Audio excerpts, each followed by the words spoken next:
All right. I think we are live. I think we're live. Let me readjust my shiznit. Got stuff all over my desk. All right. We're good. Let's do it.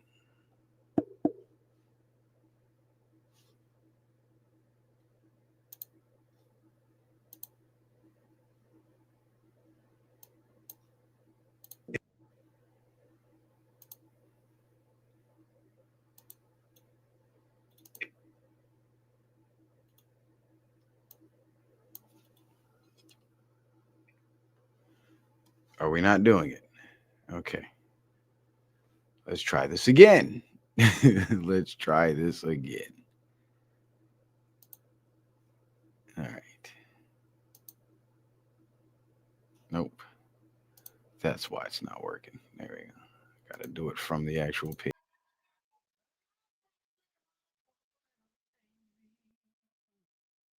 I'll remain,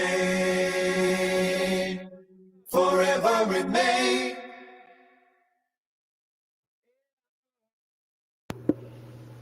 All right, y'all. All right, all right. We are back. We are live. How many of you guys seen Wednesday's show? If you did not see Wednesday's show, that was actually a collaboration, or it was supposed to be a collaboration, but I just ended up cooking because I guess my brother B Miles, the brother I collaborated with, he was just so taken aback and in awe of the information that he just wanted me to keep going. And it ended up being a presentation basically for his audience. But I had a great old time. How about y'all?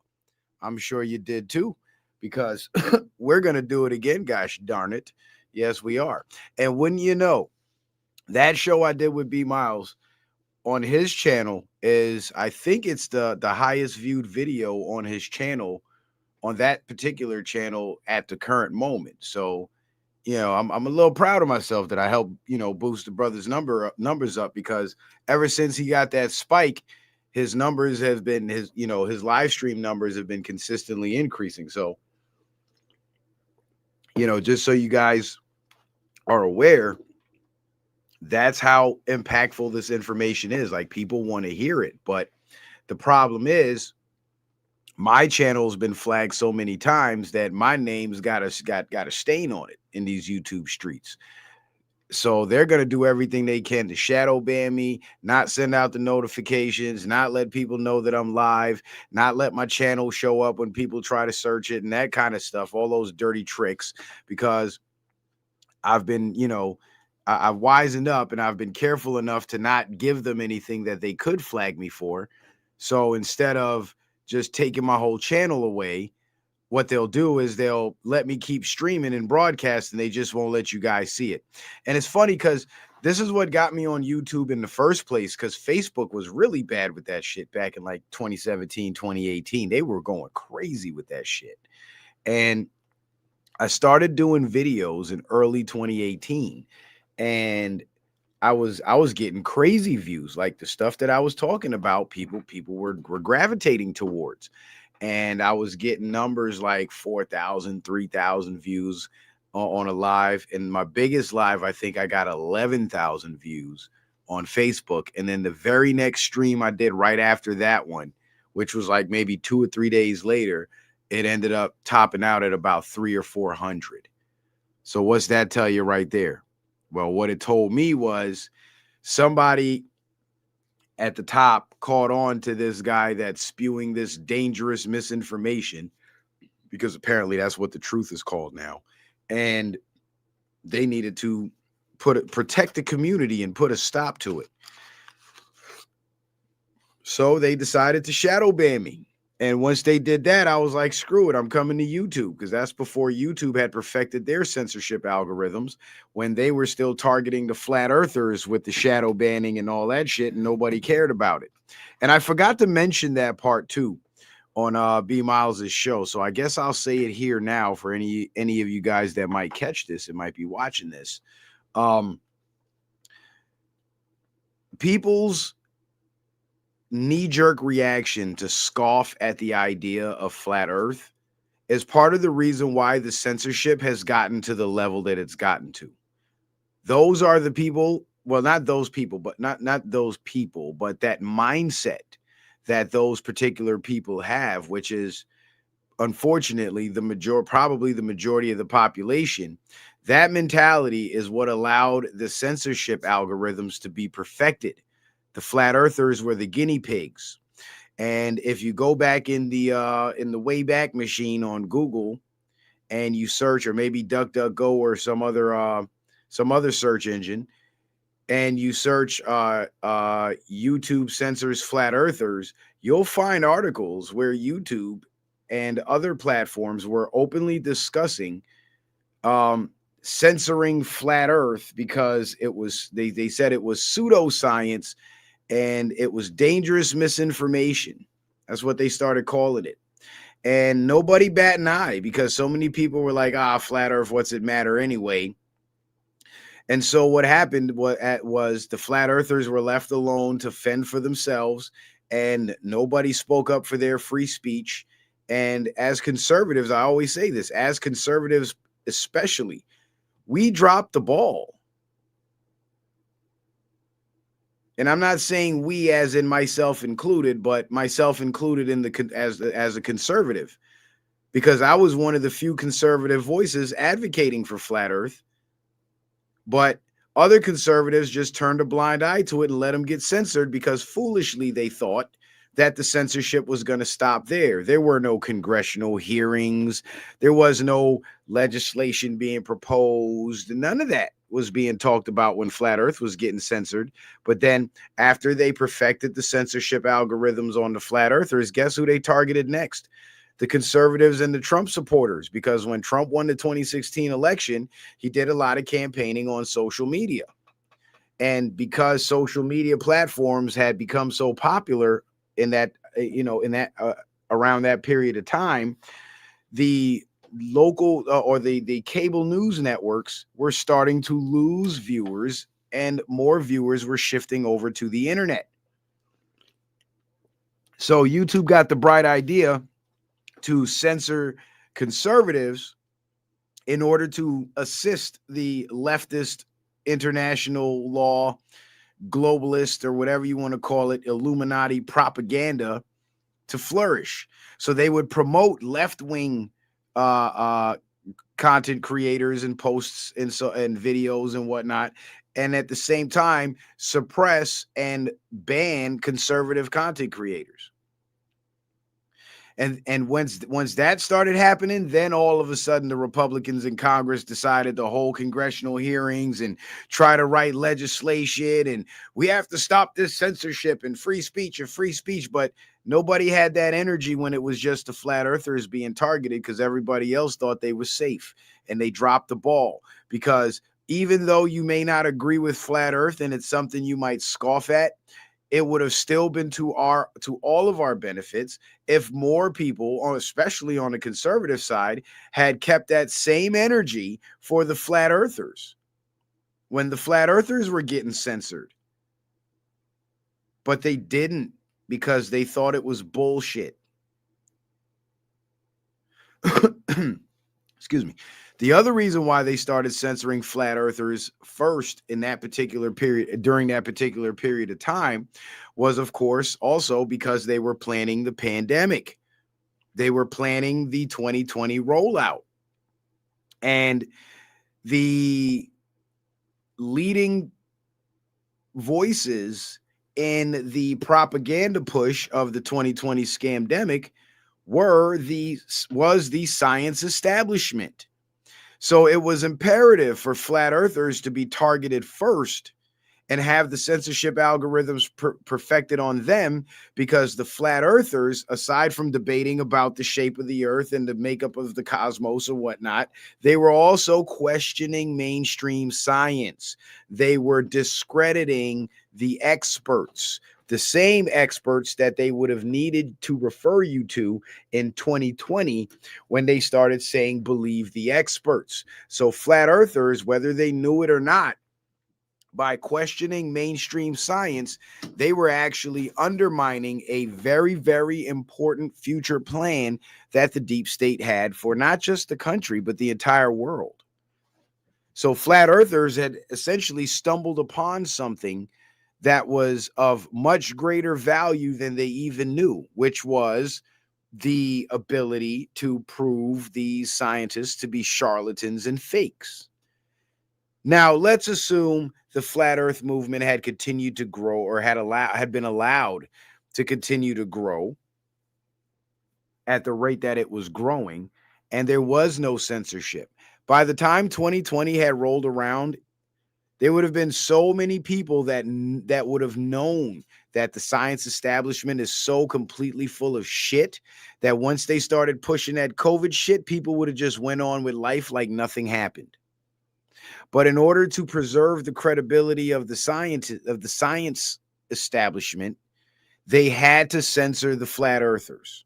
And I wish to God that I would have brought that up on B Miles' show, but I guess I didn't because, well, we need to save some more for next time. What's up, T. Wriggles? What's up, Jay Samuel, Sonny Danielson, Corey Sims, David Brand? What's up, everybody? Good to see y'all. Good to see y'all. Make sure y'all hit that like button. We got 31 already, and we only got 20 likes. We need more likes. So tonight, though, we're getting back to more of the politics, and we got some more, some more shit to talk about because as the title states, things are heating up. Targets identified, retaliation incoming. And by retaliation, I mean aggressive action from the Trump administration. That's going to be the retaliation. And why I call it retaliation is because the deep state has been on the offensive against we the people for our entire lives.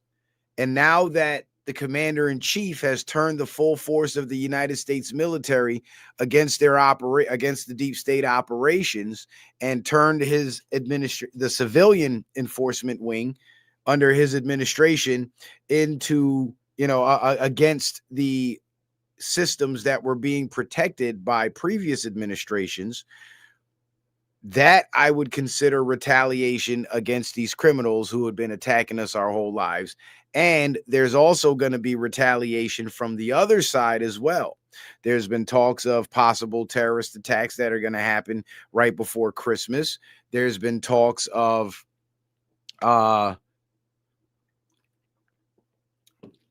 sleeper cell forces activating in large numbers to carry out mass casualty events. They've been threats of bombings,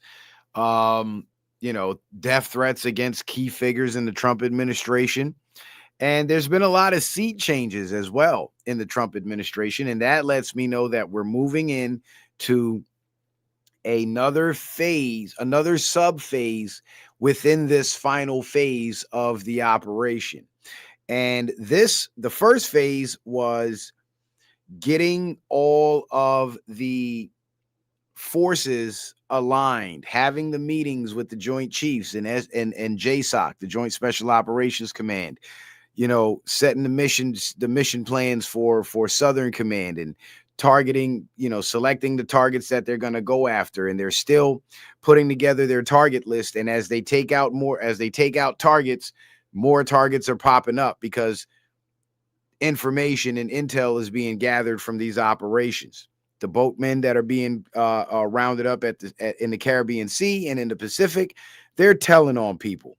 And as a result of them telling on people, we're getting more targets added to that target list. And because of this, as the deep state system begins to crumble, or not begins to crumble, but continues to crumble, and now it's becoming more and more visible to the public, they are going to lash out in some way, shape, or form. This is why Trump started targeting the violent, criminal, illegal aliens first, because those were among that group was where you would find the sleeper cells and the terrorist organizations. And that's who they're going after. And these are the same organizations that are funneling money to fund these protests against ICE and getting these people to try to impede federal operations. So the same groups that are funding the anti-ICE protests are the same groups that are helping to fund the terrorist organizations and the terror cells and the international gang members. So in going after these illegals with the mass deportation and simultaneously going after the drug smuggling and the drug traffickers, it's actually eliminating two heads at once, right? They're getting rid of the boots on the ground here in America that are already on the ground and ready to go active. And they're also cutting off the supply lines to get more manpower into the country, because along with the drugs that are being smuggled, people are being smuggled too. And they're not just working at sea, they're operating in Central America too.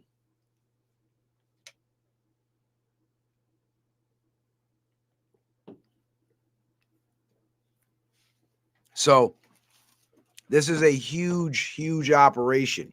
Now, what we're going to talk about is the military tribunals. I had this article pulled. I don't have the whole article, but I do have a brief summary of what's detailed in the article that I was able to grab off of Google AI, which was good. But I will show you the full front page or cover page of the article so you guys can go look it up for yourselves if you would like. Who can face a military tribunal? And this article was actually written by a military lawyer. So there's some credibility behind it there. Now, this fella right here, this admiral, I believe his name, let me see. I didn't put the slide with his name in the show for some reason, and I don't know why I didn't do that, but I do have a slide with his name on it in here. I just got to go dig it up. Where you at, old ball fella? There you are. His name is Admiral Frank Mitch Bradley, and he just recently assumed command of Special Operations Command. And he was I guess he was a SOCOM commander before, or some other wing of the special operations. He was an officer and a commander in that outfit, and he just got moved over to either moved over to SOCOM or just Special Ops Command, SOC. But nevertheless, there's been a seat change in the military structure that's at the spearhead of this operation.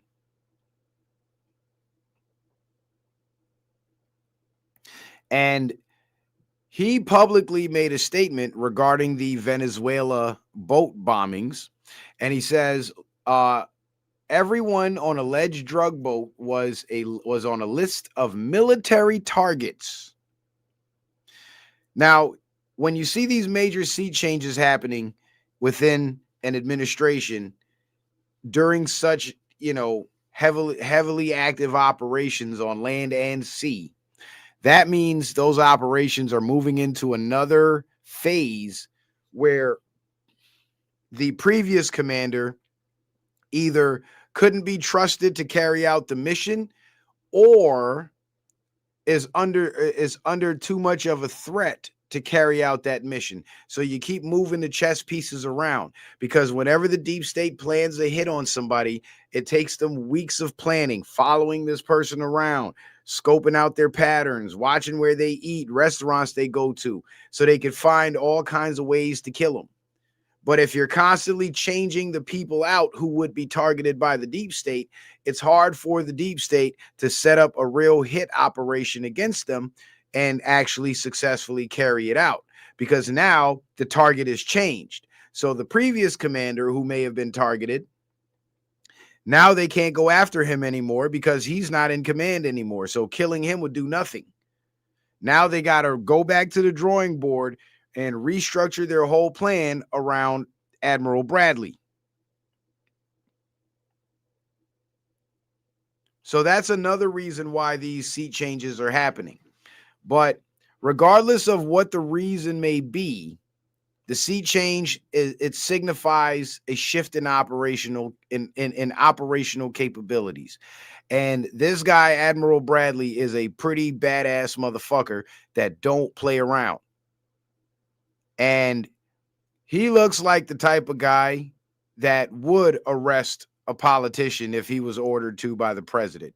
He is the guy that will follow orders to the T and remain loyal to the Constitution as long as the commander-in-chief remains loyal to the Constitution. And this is what the military needed, because in order to preserve the American structure, the U.S. military could not carry out a successful coup d'etat against former deep state presidents. And that's because those former deep state presidents had Israeli Mossad and other foreign intelligence agencies watching and monitoring the military commanders to ensure that those orders are passed down and to ensure that those orders are followed. And any commander that would stand up and say, no, I'm not going to order my pilots to do weapons drops in ISIS-held territory. Why would I do that? That's silly. That's arming the enemy. He would get removed from command, and then somebody who would follow that order would get put in. So whoever the commander-in-chief is will determine the direction our military goes. And this is why so many of our men and women in uniform are dealing with all types of psychological issues around the depression and the trauma that they suffered from the wars that they went to fight, because they went to fight these wars thinking they were fighting evil terrorists and protecting America. And then they come home and find out that they were just fighting to help the banks fuck life up for everybody. And that's pretty hard to deal with when you had to stare death in the face, over and over again. And you come home to find out it was all in vain. That's tough. And that's enough to make anybody in the military sour to the deep state. But because it was too easy to swap these people out by the deep state administrations, it was hard for the military to carry out that coup. So what they needed was a president who would actually facilitate and support those operations. And that's why Trump was so important to the military. He didn't have to be a military genius or a man of war. He just had to be a man loyal to the country and loyal to the Constitution that would have enough faith and trust in his generals to get the job done. And he put the generals in place, and they're getting the job done. Now, I believe that the next sub-phase that we're moving into is going to involve public mass arrests, because all of the covert or all of the mass arrests that have happened previously were done covertly in order to clear the way and climb the ladder to get to the people at the top, the politicians. And now that we've gotten to that point where the politicians and their people are now being targeted, I believe that is going to be the round of arrests that's going to be public. And this is why the public, the general public, is being prepped and primed for something significant to happen. Shout out to Captain Wronghole over there on Rumble. I love that name. He said, nothing can stop what is coming. Right. And I believe that if this were to occur, it would happen sometime right before the 2026 midterm elections. Because not only with the tariff dividends and the Doge dividends being paid out and paid back to the American people, not only would that make the American people as a whole fall in love, so much in love with Donald Trump being the president that they'll vote for anybody. Or not only would that make them fall in love with Donald Trump for that, because they finally got their just due, but it will also make them trust him more, where candidates that he endorses will get the votes of the people. While all this is slated to happen, what we're seeing in other states is the states that at least have Republican majorities in their state houses, they are redrawing their district lines, and they're starting to draw out and cut out Democratic districts, because those Democratic districts were actually drawn into the map through Democrats gerrymandering the maps in order to create these blue cancer spots in these majority red states. So when you look at the political map with the red and blue states and the red and blue counties from state to state, you'll see in every state that's called a blue state, the vast majority of those counties are red, but the population centers where the major cities are blue. So what the Republicans are doing through their redrawing of their districts is they're undoing that formula to make these so-called blue states actually be the red states that they are. Now, that's going to do two things. One thing great, but something dangerous. The good thing about that is Republicans and conservatives are going to have a clean sweep in the midterms, which means that patriots are going to pack both houses of Congress. That's the good thing. The bad thing is the Democrats are masters of infiltration. So all this is going to do is open the door for the rise of more rhinos. More Democrats pretending to be Republicans so they can get elected in these newly drawn Republican districts. And if you don't believe that they do that, let me tell you how that happened. How that happens. Or the last time a major shift like that happened. The Democratic Party has always been the party that was the party of racism. Every time you hear these black liberals talk about racism and Jim Crow and slavery, they always fail to mention that the Democratic Party was the political party running those institutions, running those, they were the ones pushing those ideologies. And the Republican Party was always the party against slavery. There's plenty of documentaries about the history. You just got to go watch them. We're in the age of information. You don't even got to read no more. Just go watch the documentary and listen to somebody else read to you, right? And when the Voting Rights Act and the Civil Rights Act was passed back in the 60s, and blacks were not given the right to vote, but they were guaranteed the right to vote. Because before the Federal Voting Rights Act, certain states had already allowed black people and free slaves to vote. But what was happening in these states was certain counties, of course, the Democratic counties, they would put poll taxes and poll testing to make sure that the black people didn't get a chance to vote. So even though they were granted the right to vote by the state, the counties still did underhanded shit to impede their ability to vote. And the Federal Voting Rights Act was designed to address those issues and set federal regulations where these counties within these states would actually be held accountable if they continued doing that. So when the final barriers to black Americans being able to vote was removed, the black vote was going majority to the Republican Party, and it was putting the Democrats out of power. So in order for the Democrats to remain in power, what they did was a bunch of them, we call them the Dixiecrats today. A bunch of them decided to switch parties and start calling themselves Republicans so they could get that black vote.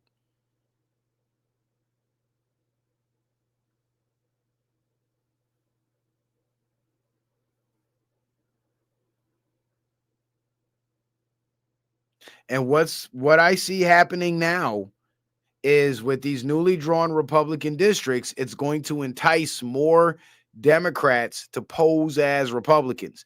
There's this one chick, this Latina chick that's running in Texas for Congress, right? And she's supposed to be a Republican, but she talks stupid as hell. She cackles like a liberal, and you can see the feminism just oozing out of her. But she's supposed to be a conservative Republican. And she went on Piers Morgan talking about, the Somali deportations and all that. And she kept saying, get these dirty Muslims out of our country. Get these dirty Muslims out of our country. That's not how conservatives talk, but that's how liberals believe conservatives talk. And that's how rhino Republicans talk, painting everybody with a broad brush. because there's plenty of Muslims in this country that are from here and are just normal people.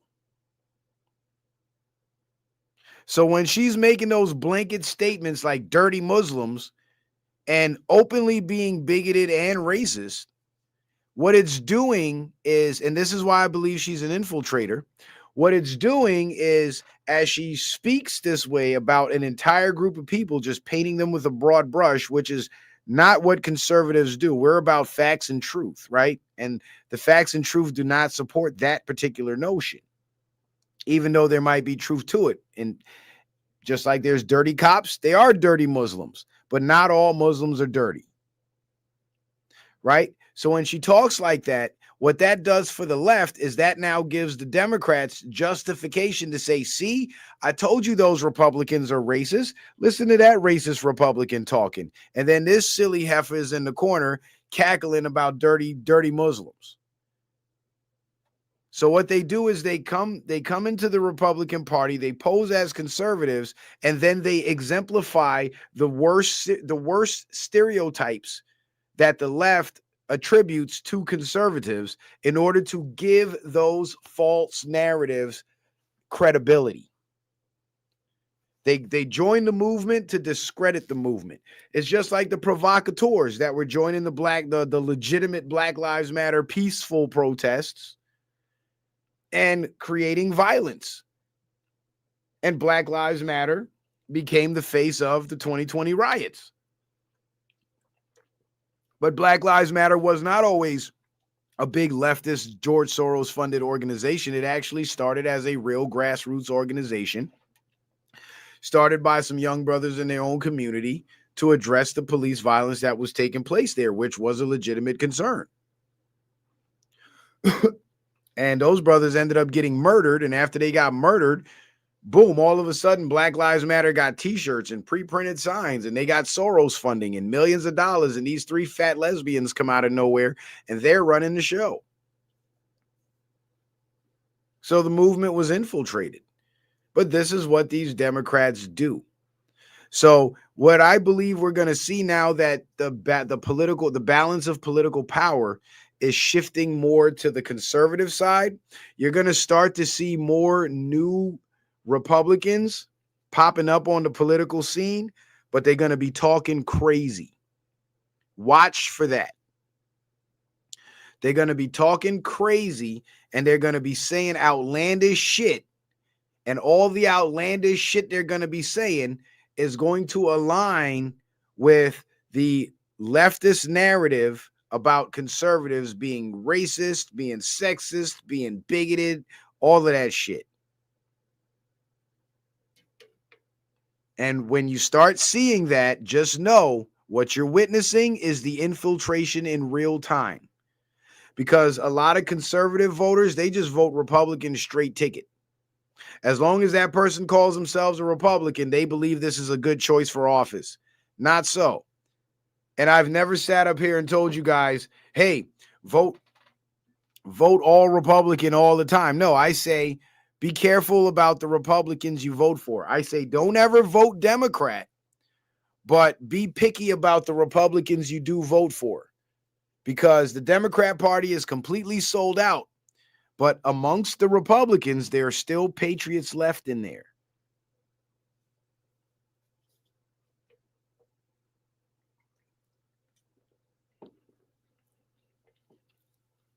So the good thing is Republicans are setting the stage for a clean sweep in the midterms.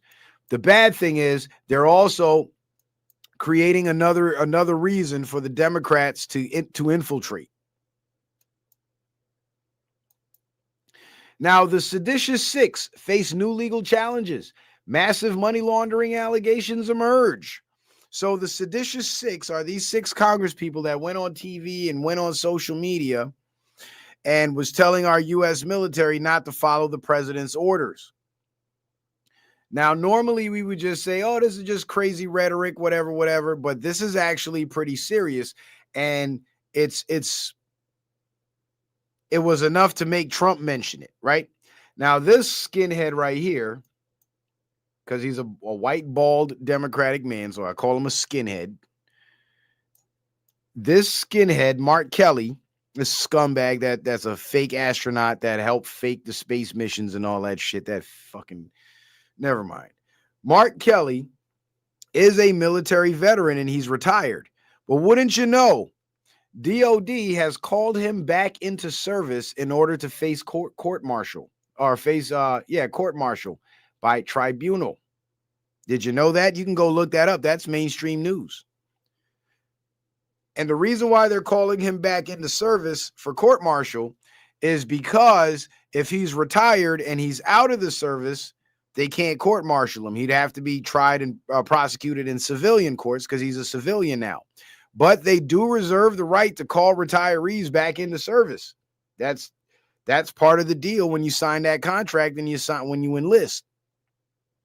So DOD is taking advantage of that clause in the contract, and they are calling Mark Kelly back into service in order to reinstate him as active military, so they can go ahead and prosecute his ass in military court. And guess what for? Sedition. That's right. So military tribunals going public is probably about to happen, and Mark Kelly might be leading the charge with that one.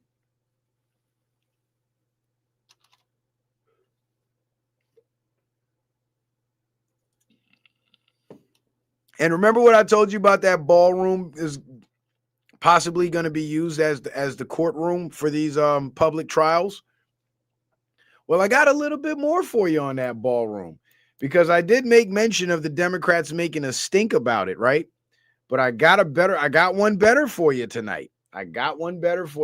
So sit tight, because it's about to get crazy. Now, before we get going, though, make sure you guys go subscribe to the Citizen Man Backup channel. If you haven't subscribed to the Backup channel, please make sure you do. Also, follow me over on Rumble. Follow your boy on Rumble. I got over 535. I counted them today, or I looked at the number today. 535 videos of pure information, hours-long lectures with nothing but knowledge and information. So if you want to be as sharp as me, go watch my shows. I'll sharpen you up real good, real quick too. And you'll be entertained in the process. So get over to Rumble and check out the content you can't find on YouTube. Also, last but not least, if you guys would like to support the show by sending in a kind donation, please refer to the tags scrolling across the screen in the banner below, the links that are pinned to the top of the YouTube chat in the black box where it says Citizen Man TV in yellow. Just click the box, just click the yellow, the box opens up, the links are all visible. You can choose whichever one you want. And you can also find those very same links posted in the description box of every video on YouTube and Rumble. And I will let you guys know, we got some early snowfall this season, so I'm officially out of business for the year. So I don't have another job. So right now I am down to one stream of income until I get the engines fired up on my other operations. So your donations would really help right now. Yes, I am e-begging, because that's what the fuck we do when they shadow ban us and we don't get our full CPMs from our monetization. We have to beg. But I love you guys anyway, because y'all show love. Shout out to my good brother Lee14224 with that faithful support on the PayPal. He dropped a 10, 2 shows for missing 2 shows, I guess. He says, support for tonight and the outstanding Flat Earth and More stream. The only thing I don't quite understand is that a lot of animals obviously were designed to be cruel predators. Why did the creator do that, I wonder? Have a great show. Well, Brother Lee, I'm glad you asked that question. That's a good question. If we were all supposed to be plant-based, why did certain animals become predators? Well, the same reason why humans eat meat now, Brother Lee. It's the same reason. Because when the food supply ran low, right, of the of the fruit trees, because people started consuming the animals too began to consume one another. And the fierce predators started to, their bodies started to change over time. They started to adapt to the new lifestyle of eating meat. Now, Brother Lee, if you take a close look and study a predator's diet, right? Animals, most predatory animals that eat other animals, they don't eat every day. And they also don't eat until they're damn near to the brink of starvation. So even in them being vicious predators that eat other animals and that kill other animals and eat other animals, like humans do, they also are just naturally wired to not overconsume. Like take for example the large snakes like the boa constrictors and the anacondas. An anaconda probably eats about once every 3 weeks. Do you know lions don't hunt until they're damn near starving? Yeah. So although they became vicious predators, it happened through adaptation due to the casting out of the Garden of Eden, or should I say the depletion of the food supply, the plant-based food supply. So God didn't make predators. Man made predators by becoming predators. Remember, in the Bible, when God created Adam, Adam was given dominion over the animals. So whoever has dominion has the lead, takes the lead. So whatever the humans do, the animals will do. So when the humans started eating animals, the animals started eating animals. That's how that came about, Brother Lee. And I hope that answers your question.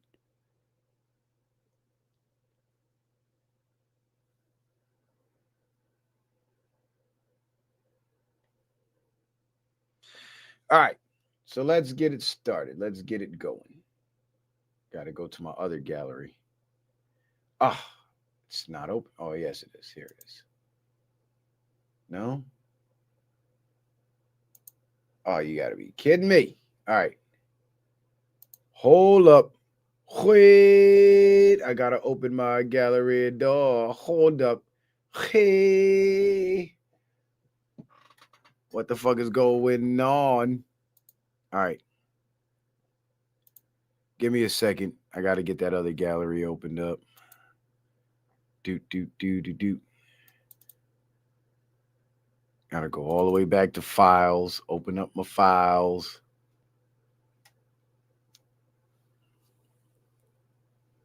I'm not sure how that happened. Because I had the gallery. I must have closed it accidentally because I had it open and queued up for the show.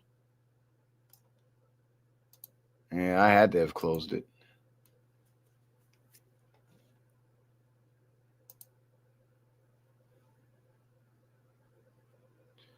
All right. I think I got it, y'all. I think I got it. Oh, I might have shrunk it back down. Yep.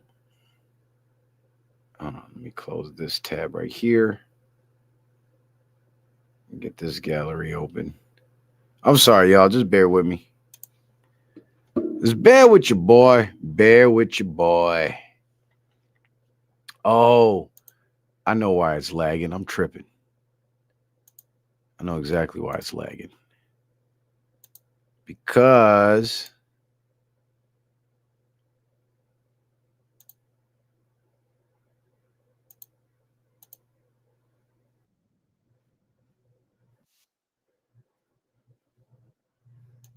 okay.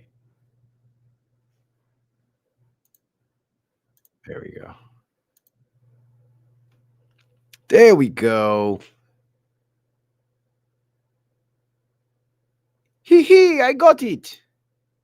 All right. So we got it. We got it working. We got it working. Sorry about the delay. Let's get into it. Oh, come on. I got to go all the way back. I forgot when I upload these pictures to the gallery, when I download these pictures onto the computer, I download them in chronological order from slide 1 to the last slide. But what I need to do is start at the last slide and download from the last slide to slide 1. That's what I need to do. All right, here we are. So that way it'll start at the first slide instead of the last, and then I won't have to roll the whole reel back just to show you, just to start the damn show. But anyway, so the DC pipe bomber, the first person that was accused was that white lady that was the police officer, the former Capitol police officer. And then all of a sudden we heard nothing about it after that. And then boom, some black dude pops up as the suspect. Accused DC pipe bomber told FBI he believed the 2020 election was stolen, sources say.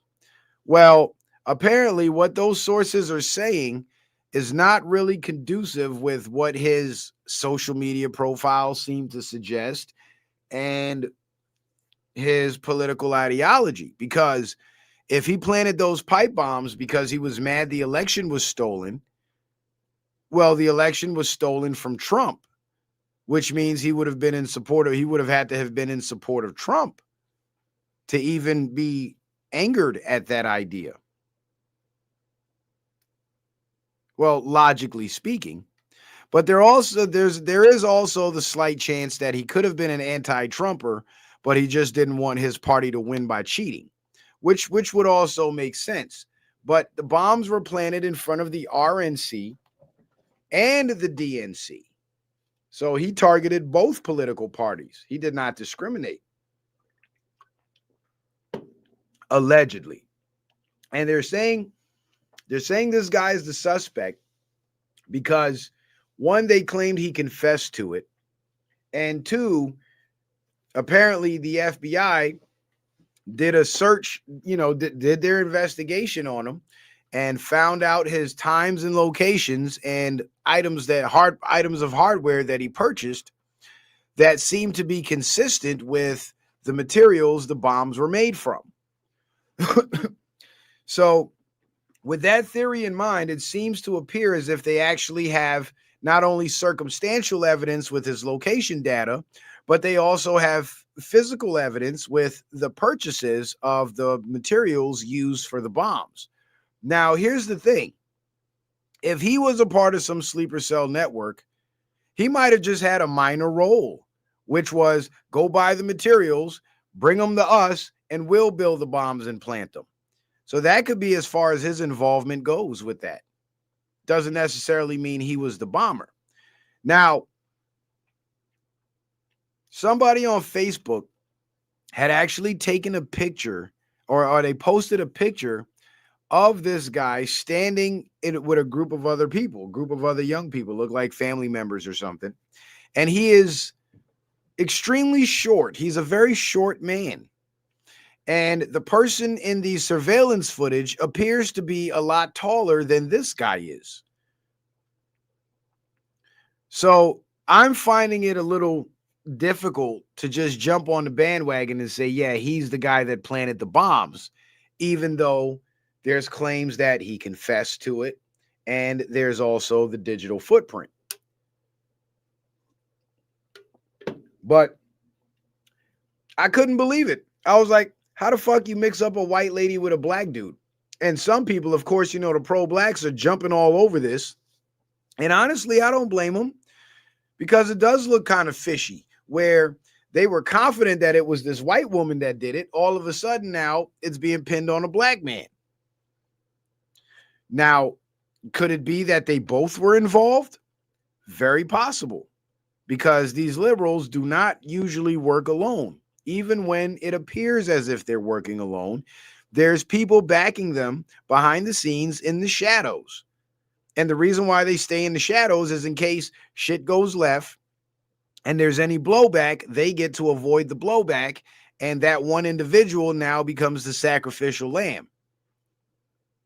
Perhaps this guy is the sacrificial lamb.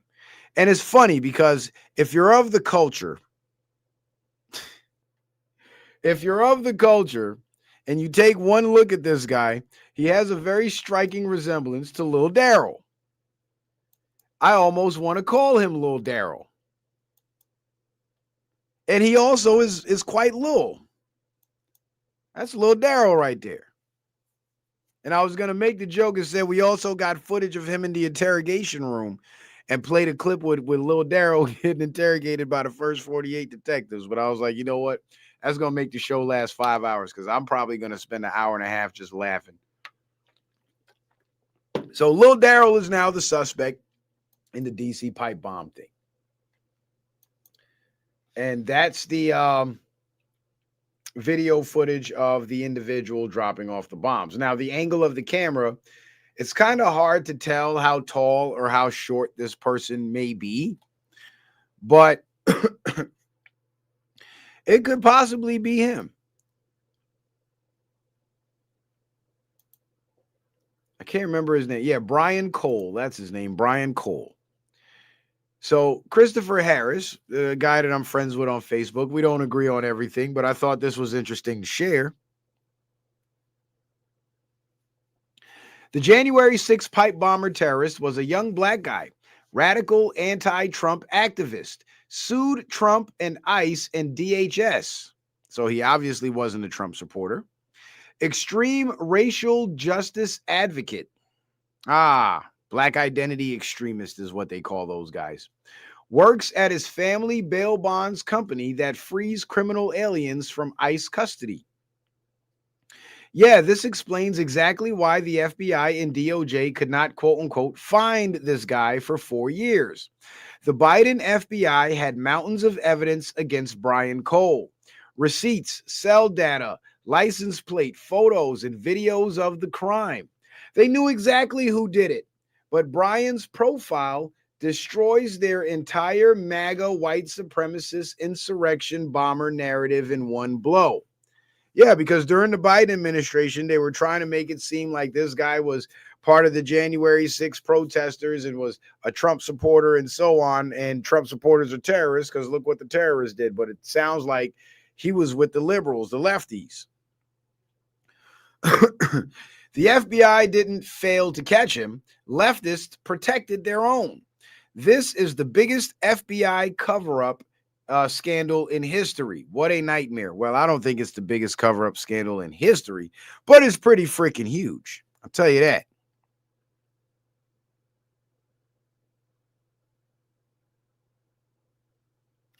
Sonny Danielson said supposedly right when he was buying parts, a guy near his area mysteriously injured himself with a homemade similar device. You see what I mean? So this guy could very well be a patsy.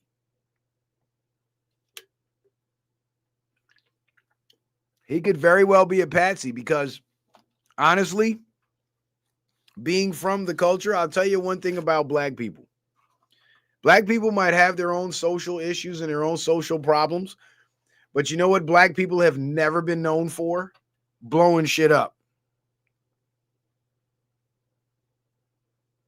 The closest thing to a black person being known for bombing shit was Obama, and he was only half black. So already I'm like, my antennas is up and I'm thinking patsy.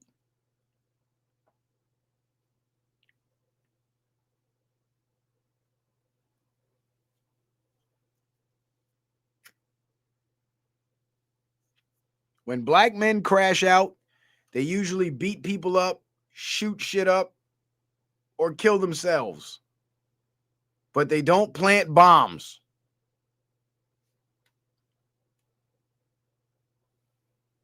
Right, pissed off cat, the female DC cop that went to work for the CIA. And that's why this whole story with the Brian Cole thing, it's giving patsy. It's telling me he's a patsy. I'm not saying he wasn't involved. What I'm saying is he didn't do this on his own. That's what I'm saying.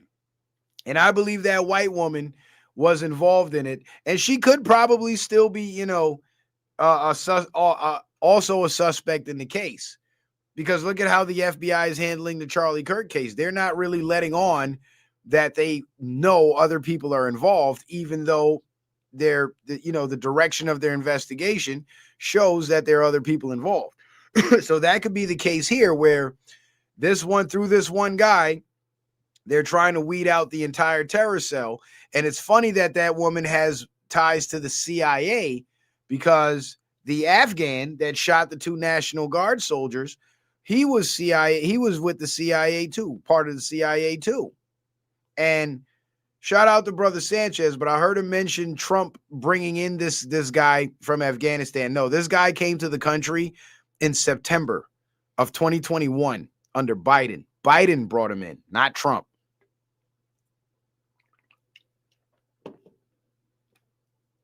And you can look that up.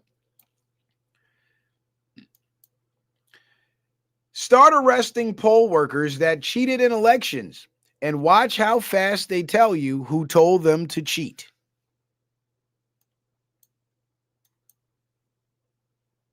Watch how fast they tell you who told them to cheat.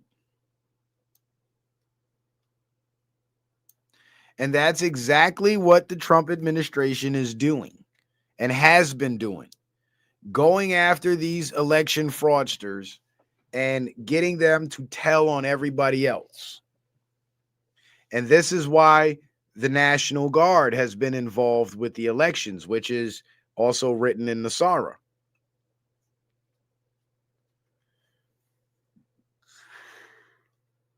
And yes, poll workers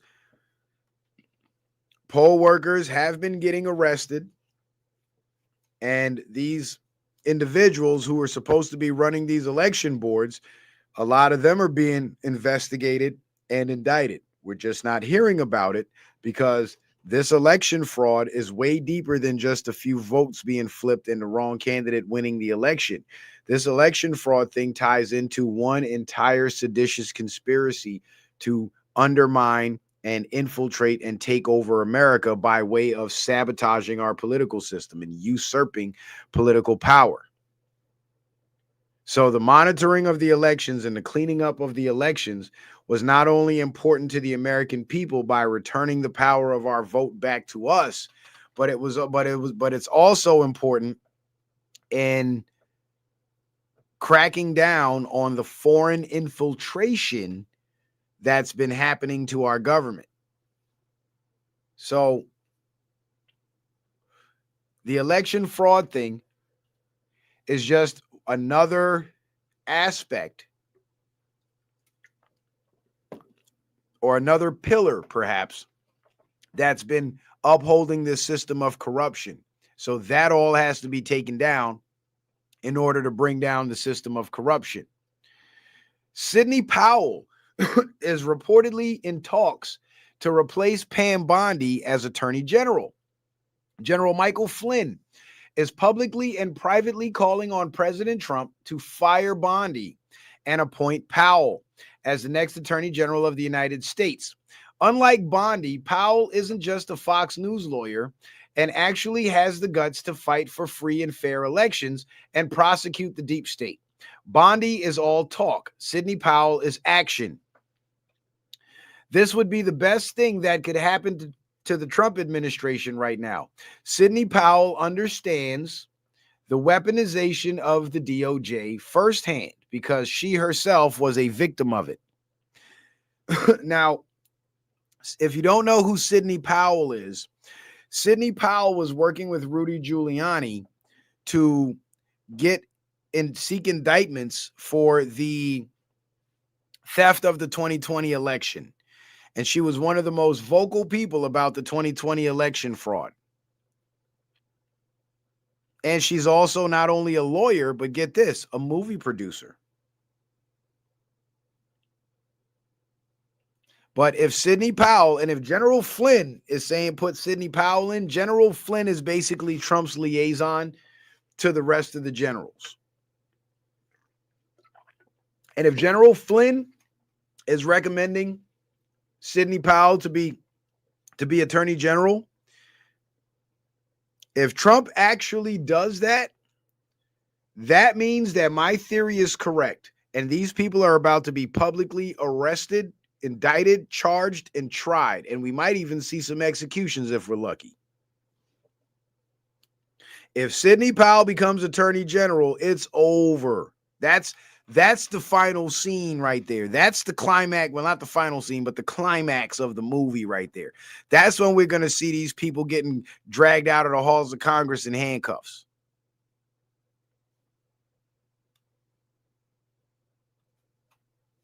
I sure hope I'm right. I would love to see it. I would love to see it. Because as these talks are happening, these deep state foreign infiltrator targets have been working overtime to push the agenda, and in doing so, they've been revealing themselves. Brandon Johnson, he's one of these so-called black politicians that is supposed to be supporting the black community, but what he did to the black community was open up Chicago to be a sanctuary city for all these foreigners to flood in, and then attempted to raise property taxes on the people of Chicago in order to facilitate this foreign infiltration. He's a foreign agent. We need to stop arresting black people for the crimes they do. We've seen that it doesn't work. We need to start arresting the white victims. That's when you'll see a change in crime. No victims on the streets to be victimized, no crime. This man is an absolute idiot. If he really believes that, that is the dumbest shit I've ever heard come out of any human being's mouth. Because he must be unaware that criminals also victimize each other. So if there are no innocent people left on the street because you locked up all the innocent people and left all the criminals out on the street, guess what would happen? There would simply be more crime amongst the criminals. That's what would happen. This man is stupid. But he's not just saying this because he's stupid. He's saying this because he's being paid to say it. It's his job to say it. And he definitely has been at those Diddy parties, and they definitely got some tapes on him.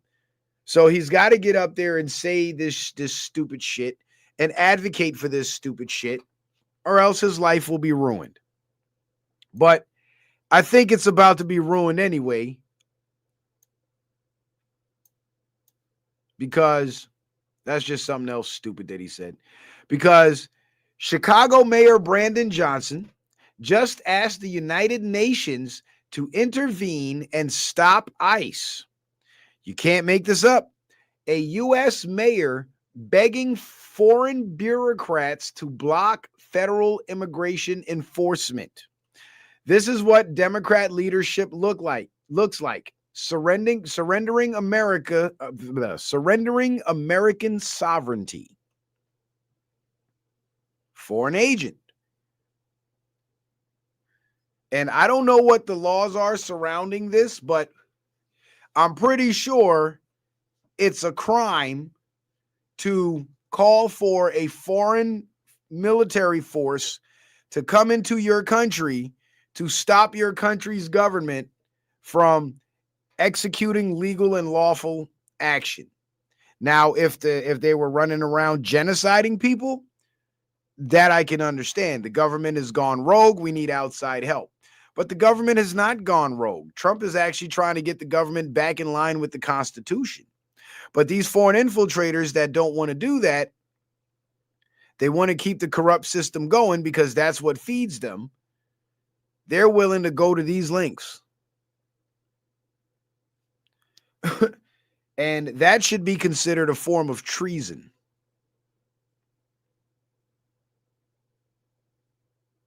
This goes way beyond simply impeding federal enforcement. This is actually tiptoeing on the line of treason.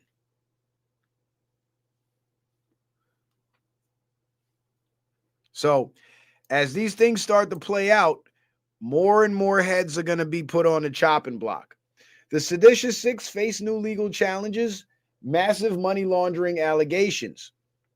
So,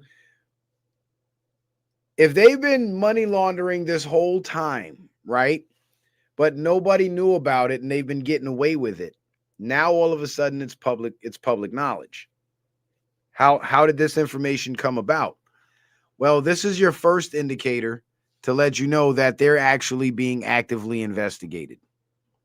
Now, actively investigated by who? I don't know. Because Trump called it sedition, and sedition is it's usually prosecuted in civilian courts, but it can be prosecuted by military courts.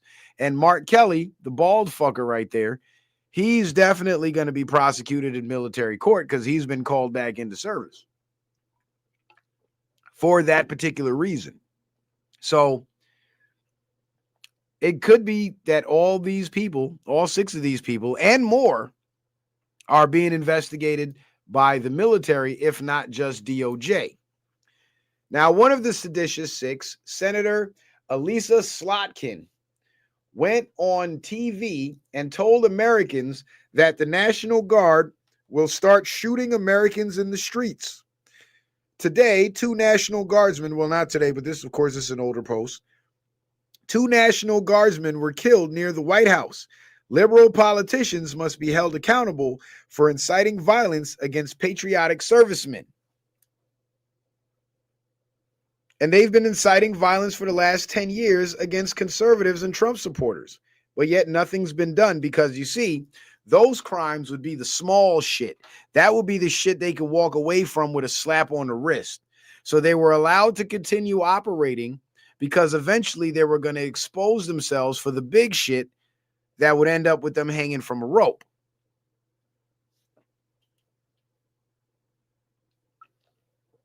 And now people are saying that the shooting of the National Guard soldiers was staged and whatnot. I don't know. I haven't looked too deeply into it. But even if it were, the end result would still be the same. These Democrats exposing themselves as foreign agents and them being hung for treason. Boy, I can't wait. Trump says traitors that told the military to disobey my orders should be in jail right now, not roaming the fake news networks trying to explain that what they said was okay. It wasn't and never will be.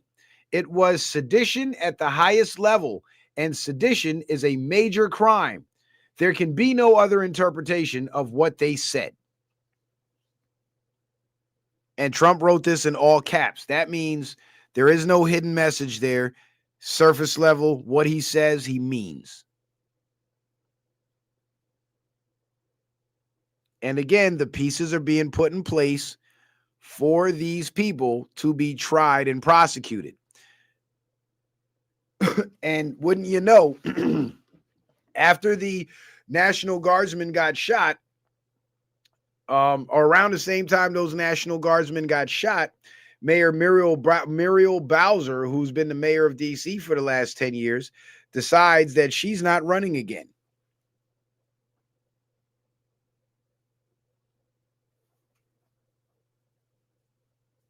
And I found that to be pretty interesting because she could probably be staring down the barrel of something wicked this way comes for her too. Now, Trump posts this by Glenn Beck, and it says, this is the law Donald Trump is looking for. 18 U.S.C. Section 2387. Activities affecting armed forces general. This statute makes it a federal crime to do any of the following with the intent to interfere with U.S. military operations. You see, because the ICE raids, are not civilian operations. These are military operations. But it's being done with civilian agencies in a civilian capacity, but it's being led by special forces. These are joint task forces that work hand in hand with the DOJ and the civilian agencies. So here are the following that would interfere with U.S. military operations. 1, advise, urge, or attempt to cause insubordination, like telling the soldiers not to follow Trump's orders, disloyalty, mutiny, or refusal of duty among members of the U.S. military. 2, obstruct or attempt to obstruct recruiting, enlistment, or general military operations. 3, distribute written materials advocating any of the above. This law does not require advocating the overthrow of the government. That does not require advocating overthrow of the government. That is Section 2385. Section 2387 is specifically about undermining the functioning of the U.S. military and instructing service members to not obey the orders of the president. Well, that is most certainly undermining the functioning of the U.S. military. So Trump's got the law on his side. He's not just making these claims out of his ass. Now, for those of you who don't believe that it's possible for these people to hang, I don't know if you remember, but Trump actually brought back federal executions. For a long time in our country, the federal government did not have a death penalty. Well, now they do. And back in the days of Lincoln, when 4 conspirators were found guilty in attempt to overthrow Lincoln as president, they were convicted.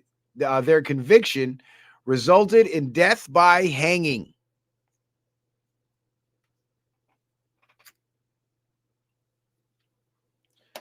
So people have been hung in this country already for treason and sedition. So this is not unprecedented, and this is not anything new.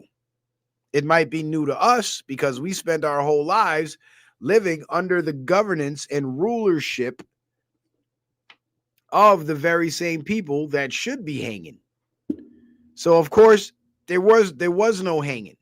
They dare not open that door, because had they been doing public executions like this to their political opposition, claiming that their political opposition was trying to undermine them, that would have basically created a fast track for Trump to get them to the ropes when he got back in power. So they dare not do it.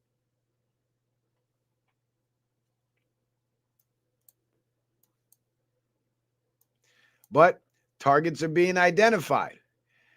30 former Obama administration officials have reportedly been interviewed by the FBI and are cooperating with the U.S. Attorney's Office to build the seditious conspiracy case against former President Barack Obama in exchange for immunity from prosecution. This is why Obama's own people have been publicly speaking out against him, and the Obamas recently purchased a home in and moved a large chunk of their assets to the UK. They know that the walls are closing in. United States of America versus Barack Hussein Obama is going to be the trial of the century. And this could be part of the reason why calling Trump a racist was so important to the left's narrative, because they knew that Barack Obama was the man in charge when it comes to the deep state infiltrators that are within the Trump administration trying to undermine him from within. And one day, Trump would find a way to get Barack Obama in court facing charges. And they would say, well, look, of all the dirty presidents that we had before Trump, why is he trying to go after the black man? And that would be the excuse. So you use the black puppet to do your dirty work. So when justice comes their way, they can cry racism to save their ass. But people from his administration are cooperating. Now, the real Barack Obama, he's already out of the picture. Already picked up in the first round of mass arrests, wiped out by the military. And the Barack Obama that they've been parading around is AI, skin mask actors, lookalikes, all types of methods that they use to recreate these characters to give the public the impression that they're still around. And if that's the case, then the reason for that would be to use that character in the movie. So when the trial starts, it'll be the Barack Obama character, and then the public gets to see the proceedings, the charges, the conviction and everything live on air. Now, speaking of that ballroom, remember I told you Democrats were making a big stink about the ballroom? Well, it gets better. Democrats just introduced a bill to restrict private donations for White House renovations, all because Trump used them to upgrade the place without spending a dime of taxpayer money. So why are they so fucking mad about the ballroom? Why are they so pissed about the ballroom? Probably because that's where they're going to hang. They can move this fast to pass legislation to try to protect their own necks. But they were dragging their feet when the government was shut down and people weren't getting paid. They didn't give a fuck then. They couldn't move that fast then. So there's really something to this ballroom, and I suspect public trials in that ballroom. That's what I suspect. Now, speaking of public trials, who can face a military tribunal? And it's an article by Aaron Meyer from Aaron Meyer Law. And it's dated April 17th, 2022. So if you guys want to look up this article and actually read it, I suggest you do. But here's a summary. Oh, shit. What the fuck? It went all the way back to the last damn page. Now y'all going to get to see all the good shit. You're not supposed to see none of this good shit yet. We ain't there yet. We ain't there yet. So I asked Google AI, can civilians be tried in military tribunals? The answer, yes. Civilians can be tried in military tribunals under specific and limited circumstances, though this is a narrow and often contested area of law. This can occur during martial law if the civilian is employed by or serving with armed forces abroad, or under specific interpretations of the law of war. Now, we are actively engaged in a war at home and abroad. So we're in a state now, in a phase in America now where civilians can be tried under military law for certain criminal violations. Now, circumstances under which civilians may be tried in military tribunals. In martial law. Let me pull this up in my big gallery. Hold on a second, y'all. See if I can get it in the big gallery.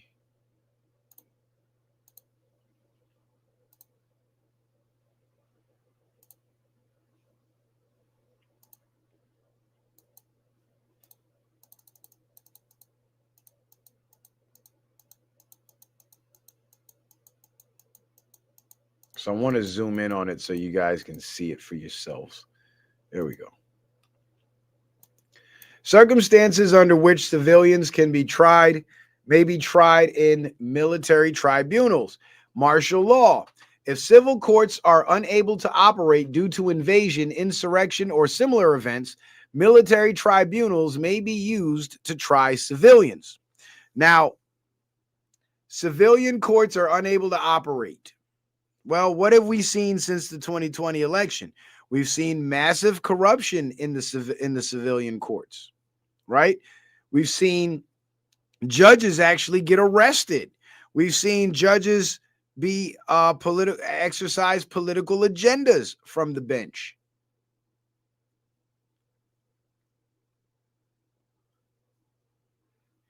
So military tribunals, based on that alone, would be in order.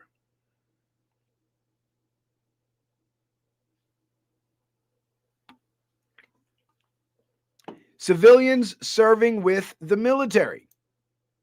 Civilians employed by or accompanying the armed forces, such as civilian contractors, contractors' employees, and family members, can be subject to military law when outside the continental United States.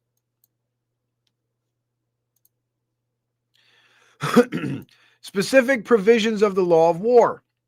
In certain situations, such as wartime, which is what we're in right now, wartime, Military tribunals may have jurisdiction over civilians under the law of war.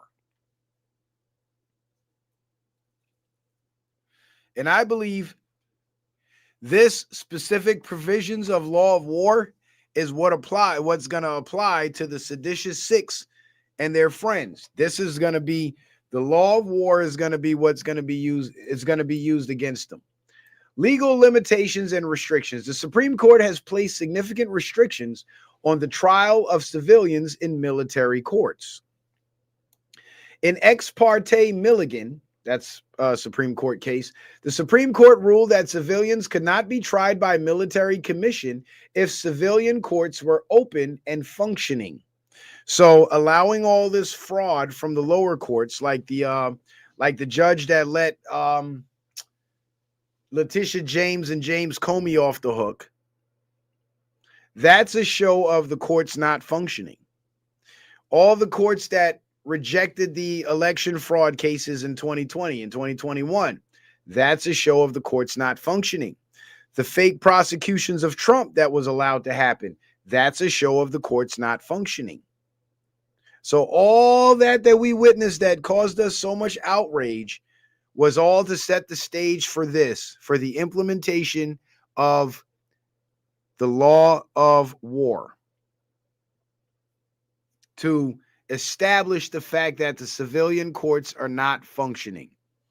Subsequent rulings, such as Reed v. Covert, have further limited military jurisdiction over civilians, particularly dependents of service members. Now, I also asked, can members of Congress be tried in military tribunals? And the AI overview said no.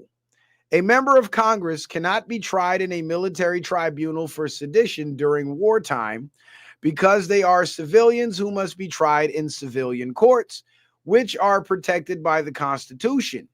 Even if a member of Congress has a military background, they are not subject to the Uniform Code of Military Justice for actions taken in their civilian capacity as an elected official.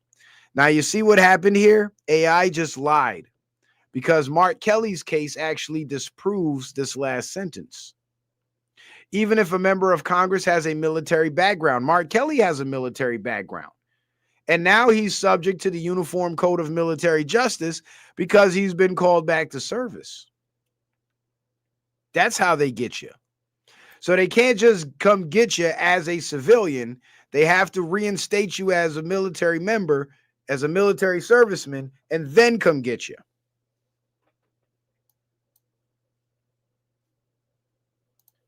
But it gets better. Treason, only specific constitutional disqualifications for being a member of Congress. The only specific constitutional disqualification for being a member of Congress is for engaging in treason after having taken an oath of office. Well, we all know they're guilty of that. Now,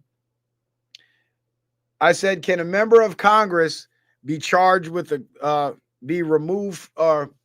I can't remember what the question was. Yeah, can a member of Congress be removed from office after being charged with sedition?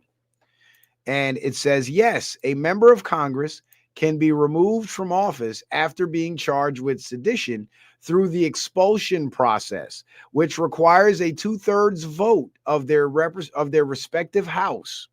While a sedition charge provides grounds for expulsion, it is not automatic. The member's house must vote to expel them.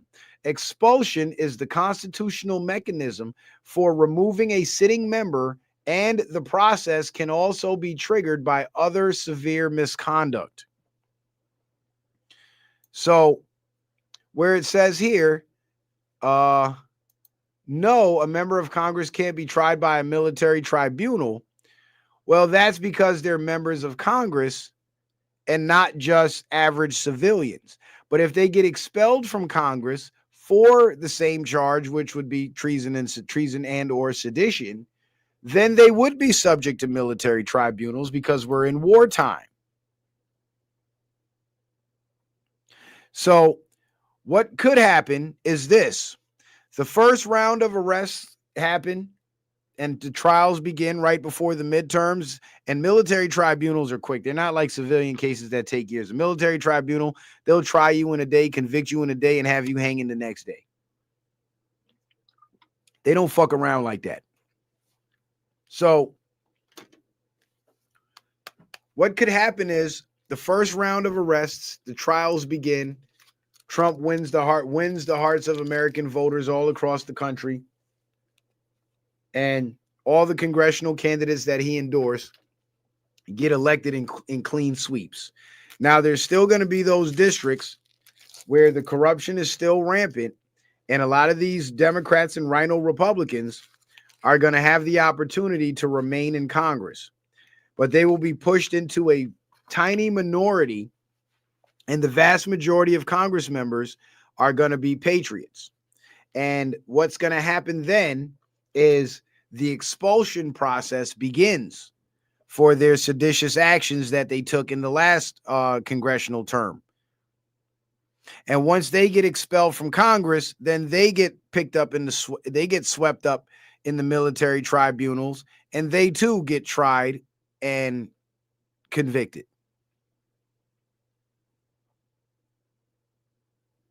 So I believe it's going to kick off right before the midterms, but it's going to continue well after the midterms. Now let me go back to the other gallery.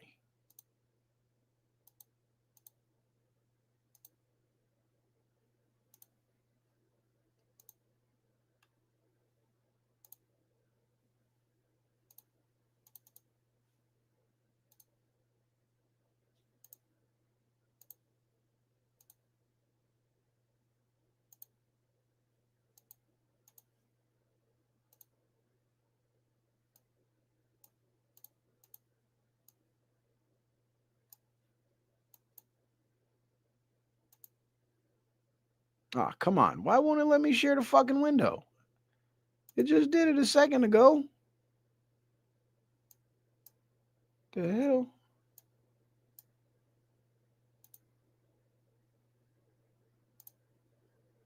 What the fuck is going on? Hold on a second, y'all. I'm having some trouble here. I got it to work last time. Why isn't it working this time? Okay, up you go.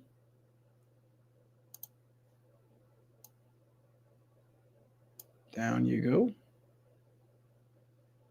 Okay, let's go this way with it then. Share screen. Okay, I guess I'll just have to work it like this. Window, up, share. Did we get it? Did we get it? It should be coming. No? Nothing? Nada? Oh, there it is. Oh, what the hell? That is crazy. That's just nuts. All right. I think we got it.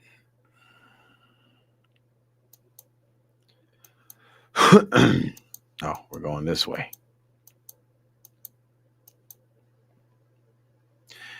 Now, things are heating up. And things are heating up very, very quickly. And the retaliation, it's being talked about. There's a lot of chatter. Now, there's been this huge campaign on Facebook mostly against Candace Owens for some reason. And I believe a lot of these accounts are not bot accounts, because since Drake sued Universal Music Group for the for fudging the numbers with the bots and all that, that case kind of put a damper on these social media platforms' ability to use bot accounts to try to sway the public opinion. So instead of using bot accounts, they start hiring people with no life in foreign countries to run and operate, because, they had to implement new verification methods and so on in order to have an account. So now they're hiring a bunch of nobodies in foreign countries to run these accounts and spread this propaganda as if these are actual, American social media users. And this person here says Candace is getting out of options. Sounds pretty desperate to me. Getting out of options. And this is supposed to be a person named Gina Marie Pascarella. This is supposed to be an American, but they can't even speak proper English. Not a bot account, but a troll account. An NPC. And Candace says they have been signaling that a 9/11 style attack is coming the second week of December. Save this tweet. It will age well, right? But Candace isn't the only one talking about this. I'll show you. Where's that slide at? The White House and counterintelligence agencies have confirmed. Oh, no, that's not it. That's about her assassination.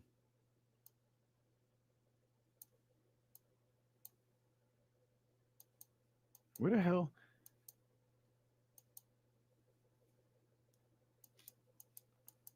Okay. I guess I didn't grab that slide. I thought I did. But there was a slide where Trump actually said the same thing, that an attack in the second week of December is imminent. So Candace isn't just talking out of her ass here, because Trump kind of parroted the same thing. So that information came directly from the White House.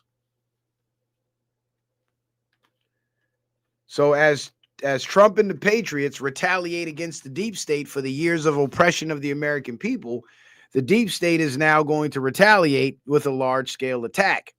And they're going to have to carry it out soon if they plan on actually doing this, because their rank and file foot soldiers are being mopped up and their networks are being shut down day by day, raid by raid. So they got to pull something big, and they got to pull it off quick. So it is very possible that we could be facing some major event the second week in December. So keep your eyes peeled, because what I think is going to happen now that the information of the 9/11 style attack is being circulated and people are talking about it, I believe the deep state is going to change their tactics somehow. And instead of it being one major attack, it's going to be a culmination of several smaller attacks in all these different parts of the country. So it's going to be smaller attacks in a large number being committed simultaneously rather than one big major event. Now, Turning Point USA is mad at Candace, and I believe Turning Point USA is behind some of these fake accounts that's trying to drag Candace Owens. But they wanted to have a debate with her, and they did not want to do it digitally. They wanted to do it in person. Turning Point USA insists debate with Candace Owens must be in person and refuse virtual format. Hold on a second. Let me take the banner off so you guys can see it better. There we go. So they want Candace Owens there in person. And they want Candace Owens there in person so they can kill her. That's all it's about. But I believe that Candace knows Charlie's not dead, but she's got to play the narrative that Charlie's dead so people stop coming after him and his family. And she's also, I believe, working with the Trump administration to catch the people that killed Charlie. So her poking at Turning Point USA like this and calling out the suspected culprits is actually drawing them out and making them expose themselves. So essentially, she's making herself bait to catch the people that essentially would have killed Charlie Kirk had he not faked his death. Because the faking of the death was part of a sting operation to get the killers out there. And notice I said killers, multiple. Remember this? FBI Director Patel to Charlie Kirk, see you in Valhalla. And it turns out that Valhalla is a term used colloquially to refer to the U.S. Witness Security Program, WITSEC, as a safe haven for witnesses who testify against organized crime. This program is run by the U.S. Marshals Service and provides new identities, relocation, and financial assistance to witnesses and their families who are in danger, helping them to escape retribution. So when Kash Patel said, "See you in Valhalla," he was signaling to the Patriots that Charlie Kirk is alive.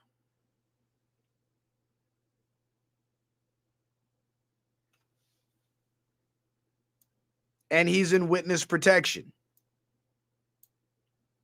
Because when in the fuck you ever heard an Indian talk about Valhalla, talk all that Viking shit? That's not Indian culture. So what did he mean by Valhalla? Well, he meant the witness security program. That's what he meant. See you in witness protection, Charlie Kirk. That's what he meant. And rumor has it, Michael Jackson ain't dead either. Michael Jackson's own son was caught on video having a conversation with a streamer, and he was telling the streamer that the streamer asked him if his dad's alive, and he said, "I don't know if he's alive. My mom says he's alive, but I don't know." But I think he said that because he didn't want to openly say that he knows his dad's alive. So he just made it seem like he heard it from his mom, but he's not 100% sure. Now, people are, aside from demonizing Trump, there's this huge campaign to also demonize Elon Musk and paint Elon Musk as a bad guy. But Elon Musk seems to be towing the line where, on one hand, he appears to be working for and working with the bad guys. But on the other hand, he keeps dropping these little gems of truth that, well, the bad guys would rather you not know. For example, Elon Musk just exposed the Church of Satan's official Twitter account for being based in Canada, not the United States. They've been influencing U.S. political conversations for years. You see, the Satanists, he's exposing the Satanists and how they manipulate the public. Hardly sounds like something the bad guys would do. Also, this kind of blew my mind too. For those of you that think Trump is down with Israel and Elon's down with Israel, think again. Breaking: Grok 4, Elon Musk's latest AI model, sparked backlash after comparing Israel to a parasite which controls America. So there you have it. Elon Musk is he's playing it smart. He's protecting his neck by not openly saying these things, because what the last thing he openly said was, "I can't say too much because they'll kill me." So he's building AI systems to say it for him. Let the robots say it. So he'll give himself plausible deniability. Israeli users are now calling for a ban. This could pressure Tesla and X's ad partners as XAI walks a fine line between free speech and safety. And in the little box here, it says Israel's grip on American politics, it's like a parasite. Insidious and something. We're taking billions in aid, $3.8 billion annually, mostly military. That's military equipment, mostly reloads for their Iron Dome system, which they haven't gotten for a couple of years. Actually, since October 7th, when they started bombing Gaza and shit. Politicians from, I can't read all of that, APAC, like it's, I don't know, like it's the real Oval Office. This ain't some organic alliance born of shared values, or Israel being something, something, something. It's got all these characters in there. I can't even read what it says. But it basically compared Israel to a parasite that controls America. So Elon Musk is basically telling us what he really thinks without actually saying it. The White House and counterintelligence agencies have confirmed that Emmanuel Macron, the president of France, attempted to organize the assassination of Candace Owens. Sources in contact with Candace Owens within the agencies allege that Charlie Kirk's assassination involved French legionnaires and indeed did not act alone. For security reasons, Candace Owens will not be airing her show this week. This is a lot more serious than you may believe. Nothing will change until we set our differences aside and take down this cabal of tyranny and corruption together. Please keep Candace Owens and her family in your prayers. So all those fake accounts and troll accounts on social media telling you how Candace Owens is bad. If Candace Owens was so bad, why would they be trying to kill her?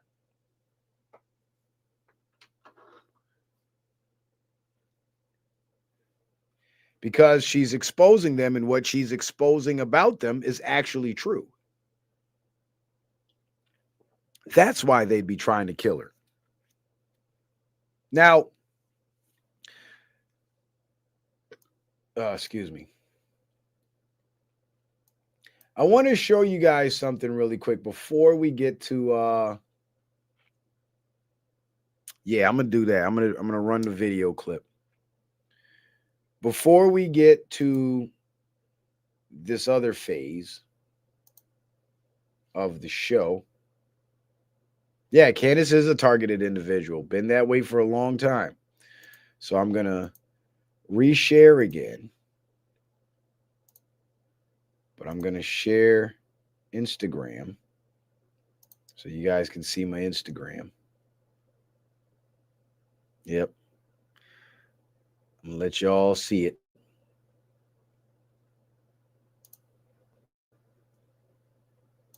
Forget about this guy talking right here. Just listen to what this guy says here on the left. Big Homie CC is his name. 607 Unk, he's a weirdo. But he does say some real true shit. But he talks weird, he acts weird, and he's always doped up all the time. But Big Homie CC, that guy right there, on the guy on the left, he does what he calls retrieval. So he locates missing persons, he finds them and brings them home for, of course, for a fee. So he deals with the Trump administration and he deals with JSOC a lot. And he operates all around the world. And what Big Homie says in this interview right here is literally exactly, and this guy works in the field. And what he says about the sleeper cells here in the U.S. being targeted by ICE and DHS, is that not exactly what I've been saying? That is exactly what I've been saying. And I do not know Big Homie CC. Big Homie CC does not know me. But he works in the field and he sees it firsthand. So when he says it, that basically confirms me being right when I say it. I'm not making this shit up. So let's listen to the brother. Cell organizations. 40,000 ISIS and Al Qaeda workers and soldiers infiltrated the border. We just seen Afghani shoot National Guard. In Chicago, they found an apartment filled with C4 explosives, fire department uniforms, and police officer uniforms. This ain't about the guys hanging outside the fire department uniforms and police officer uniforms. You know how they took over Libya and got the world to turn against Gaddafi? They used Libyan military and police uniforms after they raided military outposts and police stations. And the ISIS guys put on the uniforms and took to the streets and started shooting innocent people. And then the news broadcast it as Gaddafi's regime was killing their own people. We got to get them out of there. So now we got terror cells, excuse me, operating here within the United States, utilizing similar tactics. This is the dirty side of the CIA, but let's continue. The Home Depot and the 7-Eleven. Our sovereignty is under attack because the Islamic State has been named as a terror organization. That's going to trigger attacks. In the Quran, it says, kill the non-believers. We have 40,000 Somalis who was using the unemployment system to send money back to Al-Shabaab. The same group, I'm just out there negotiating the freedom of children. That's what's going on in our country. So people talking about defund the police, and they talking about, oh, ISIS, all this. Man, bro, in our communities, you have terror cells operating, point blank, period. 40,000 Chinese nationals crossed the border. Then what do they find? They find a sim farm in New York where they had the infrastructure to take out 200 million phone lines. That's what's going on. Our national security has been... Big homie explains why. You heard that? You heard? So big homie CC that works in the field just told you the exact same thing that I've been telling you guys since these ICE raids began, that Trump is going after the terror cells. And that's why these military units, these special forces units, are attached to the ICE units. That's why we see this. Oh, shit. What the hell is going on with the screen? Not my phone. Did you guys hear the sound? Did y'all get the sound? Let me play it back. Did you guys hear the sound? Hold on, I gotta mute up.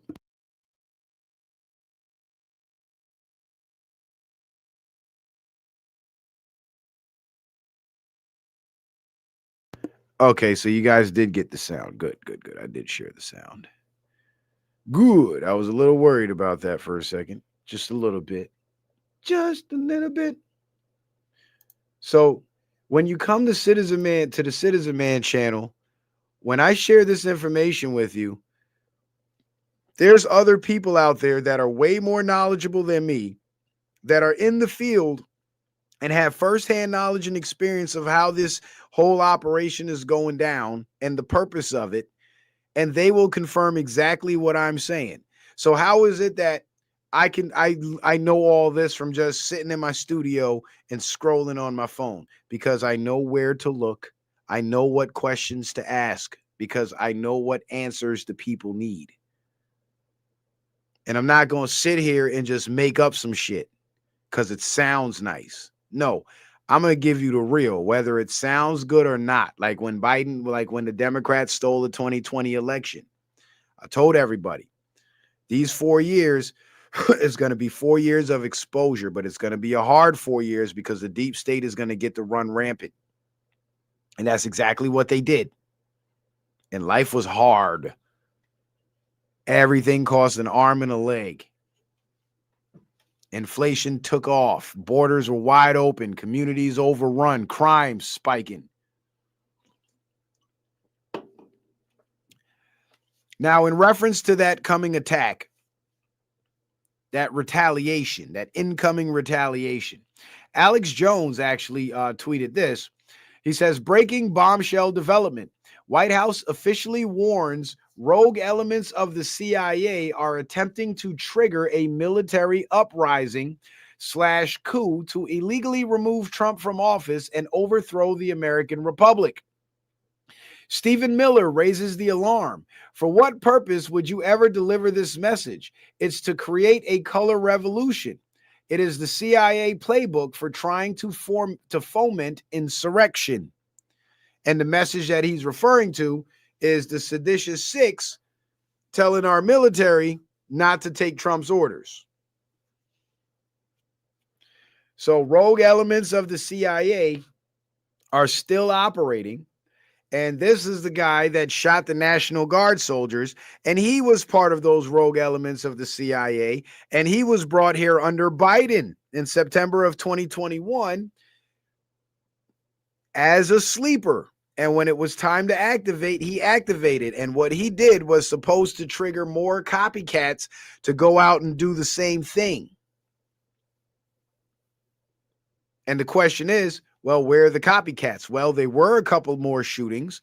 There was one that happened in Florida, and there was a couple more across the country, but that was about it, because The other guys that should have been activated and going out and taking shots at the National Guard and at the military, they had already been deported. They had already been swept up in the ICE raids. This is why Trump went after those specific people first.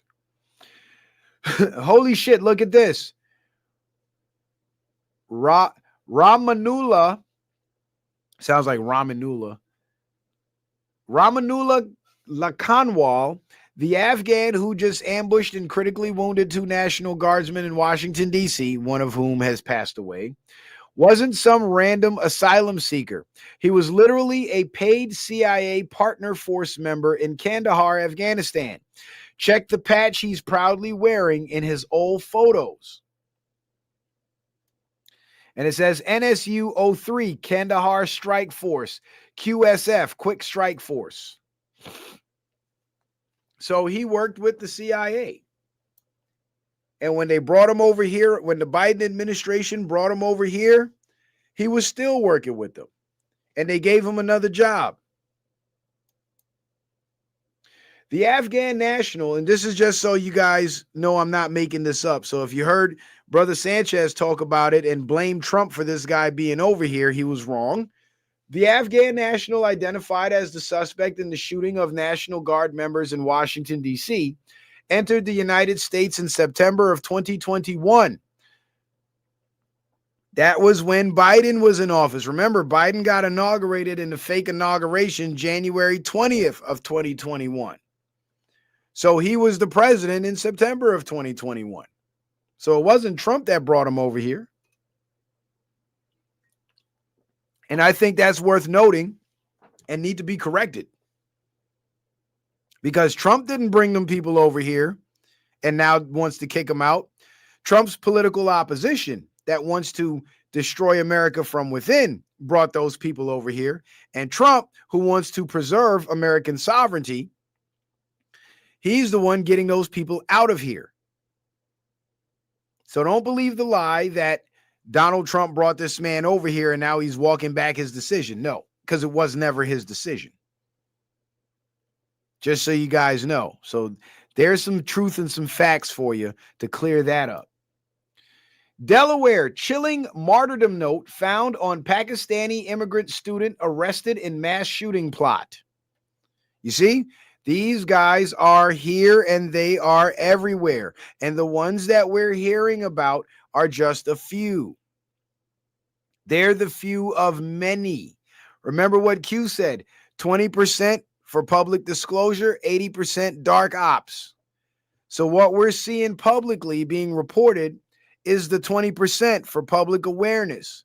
So as we see this for public awareness, just know this is only about 20% of what's actually taking place. The other 80% are the worst of the worst that are not being reported about. Because they're connected to other people that are connected to larger networks that are still being taken down.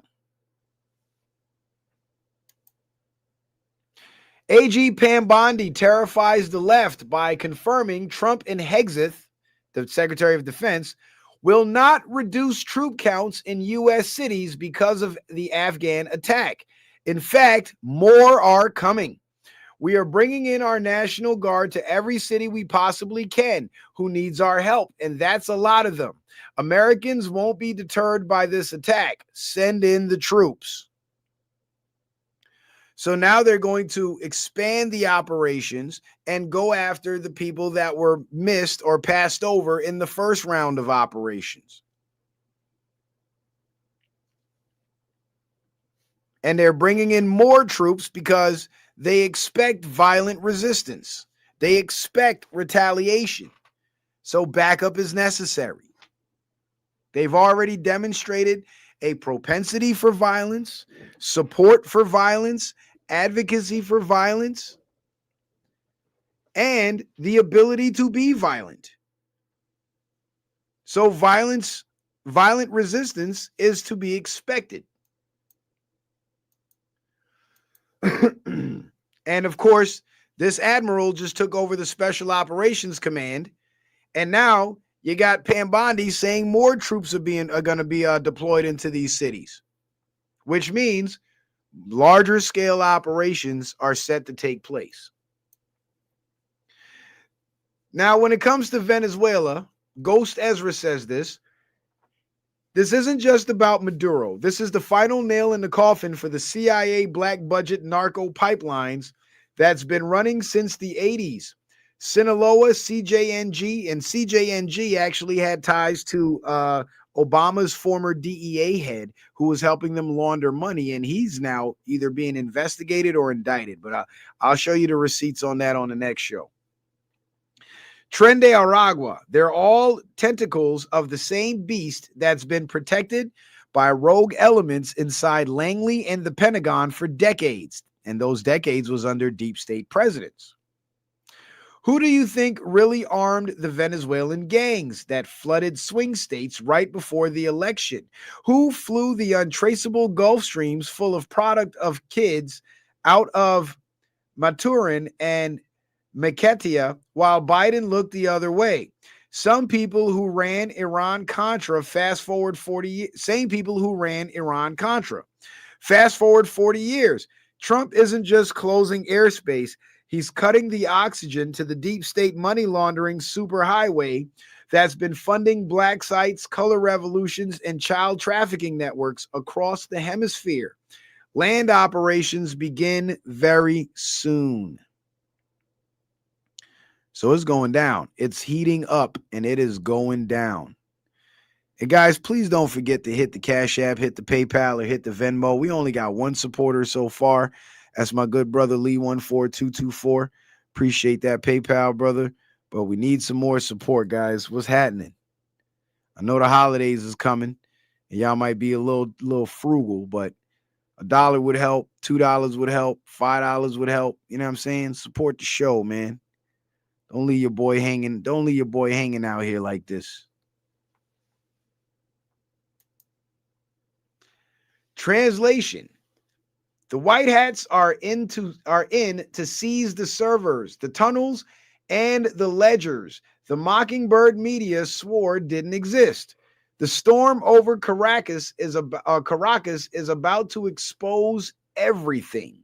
To all airlines, pilots, this is what Trump says now. To all airlines, pilots, drug dealers, and human traffickers, please consider the airspace above and surrounding Venezuela to be closed in its entirety. Thank you for your attention to this matter. So essentially, Trump has implemented a no-fly zone over Venezuela. He's made Venezuela a no-fly zone. And that is the first sign of a ground invasion to come. The no-fly zone. You take control of the skies, you can control what happens on the ground. That's how that goes.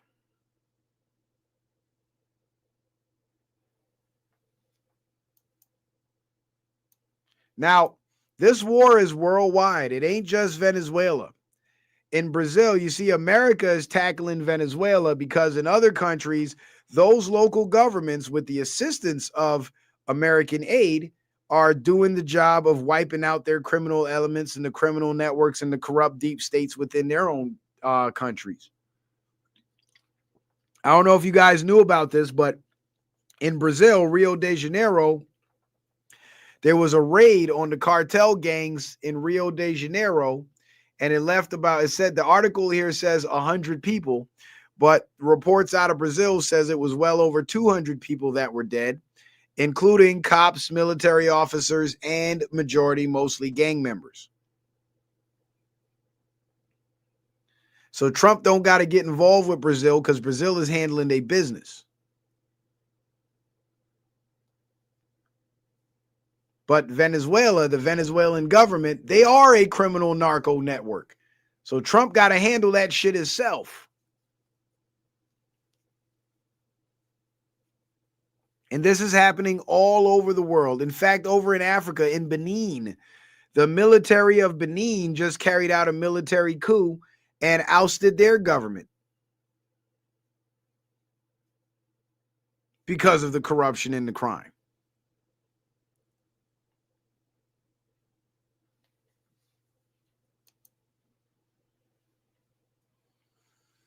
Now, remember when I made mention on B Miles' show about Iran striking Israel? Well, here's a report from back in June 22nd, 2025. Iran destroys Israel's Ministry of Interior building in morning strike. Now, for years, Iran and other neighboring nations have been launching missiles at Israel, but Israel has been boasting about their Iron Dome missile defense system that shoots down these missiles when they're launched at Israel. And the missiles never hit population centers or government buildings. They would always hit, vacant land or abandoned facilities out in the desert, because those places, the Iron Dome system, they didn't want to waste their ammo on shooting down those missiles if they were going to land in a harmless place. But the missiles that were being aimed at Tel Aviv, they definitely shot down. So just the mere fact that an Iranian missile successfully landed, or several Iranian missiles successfully landed on Tel Aviv, is a blatant indicator that the Iron Dome defense system is out of ammo. They got no missiles. But yet Trump did approve an aid package for Israel, a few months ago. But guess what? That aid package involved military equipment that Israel can't use. And they did not get the reload missiles, or the missiles to reload their Iron Dome defense system. So Israel is left vulnerable and isolated. So as mad as people are with Trump for being friends with Israel and playing the anti-Semitism nonsense and all that shit, if you look at how Trump is actually treating Israel, he's also slowly stepping back and allowing these foreign countries to collapse in on them. So why is Trump still having to play nice with Netanyahu? Well, he has to play nice with Netanyahu because Netanyahu still has elite sleeper cells made up of stone cold killers stationed here in the United States, ready to go to work once the order is given. So Trump's got to pretend to play ball while actually not playing ball. So if an agreement was signed to give Israel $100 million, $200 million in military aid means military equipment. There are no stipulations or specifications on what type of equipment. So what he sends them is ineffective equipment that cannot be used to assist them in their mission to demolish Gaza and exterminate the Palestinian people. He's also not sending them enough equipment to protect themselves from incoming strikes from foreign nations. So when I tell you Israel's being isolated so the rest of the world can get their chance to fuck them over, that's exactly what's happening.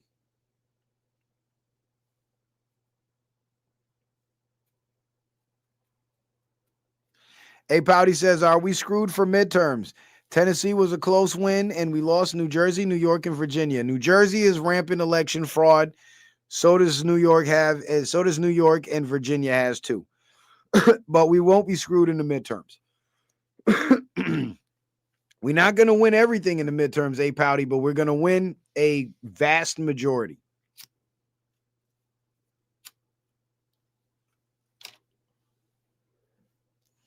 Breaking. Russia, China, and North Korea are flooding Iran with weapons and ammo in a massive rearmament push, preparing for a potential showdown with the U.S. and Israel. Now, see, this is where a lot of people get it confused. They still think that the U.S. is going to back up Israel if Israel gets attacked. U.S. is not going to back up Israel when they get attacked.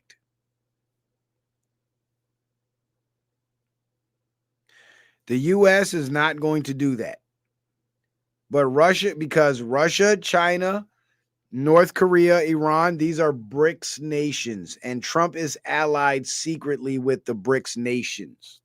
But because the BRICS nations are preparing to demolish Israel, in order to protect the American people, Trump has to posture himself as if he's enemies with them. But he's not going to go to war with them. He's going to let Israel get destroyed.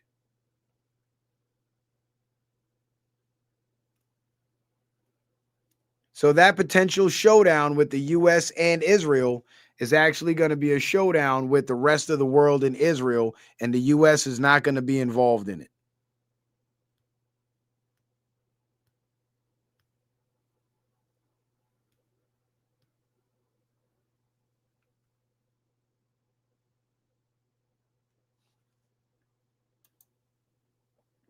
Turkey also has turned their back on Israel. Turkey says there is no other option than waging full-scale war with Israel for the sake of humanity. That's a pretty powerful statement right there. For the sake of humanity. The implication in that statement is that Israel is a direct threat to humanity. And the way they're treating the people in Gaza, that is definitely true. And the way they conduct terrorist operations all around the world, killing massive amounts of civilians for political purposes, that is definitely a threat to humanity. And the president of Turkey, not only is he saying this, but he seems to be taking action too. Turkey plans to send 2,000 troops to Gaza for peacekeeping efforts. Israel says this is a breach of UN law and should not be allowed. And that's rich coming from Israel.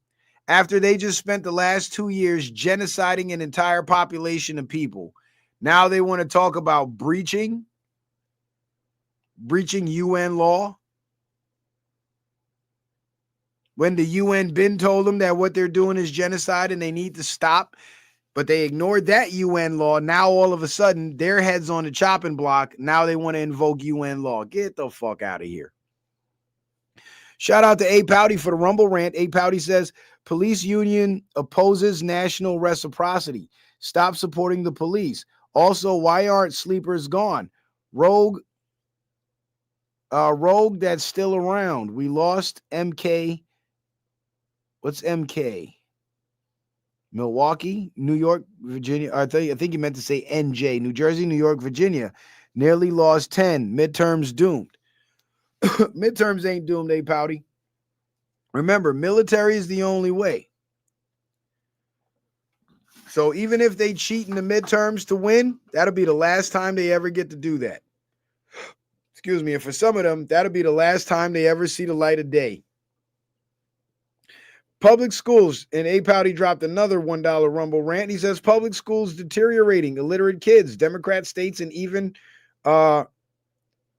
ref refusing school choice, phonics and not ditching Common Core, housing and childcare insane, reservations are plantations. Hope? Question mark. Yeah, hope. Yeah, hope. Yes, hope, brother. Yes, hope. Because we have people in office that are actually willing to try to do something about this. And instead of sitting around doubting them and buying in and falling into the doom and gloom, we should actually be in full support of their efforts.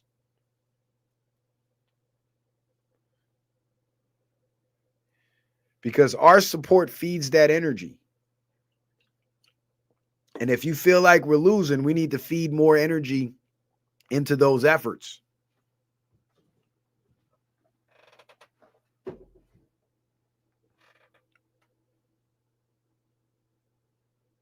The shit's going down, man. It's heating up. Trials are coming. We're going to see the indictments, the public arrests, and the military might even put on a nice show for us. And we're getting closer and closer and closer to that happening. In fact, it might be right around the corner next year. Now, to A. Pouty's question about why are there still sleepers around, there are still sleepers around because the systems that are being used to track these people down, they're not foolproof. And these sleepers, they know that they're being tracked down and they know that they're being hunted, so they're going to take extra precaution to evade capture. They can't catch everybody. Remember when they did the crime bill in 94 and they started raiding all the crack spots? and arresting all the crack dealers and shit and the crack users and shit? Did they arrest 100% of the crack dealers and crack users?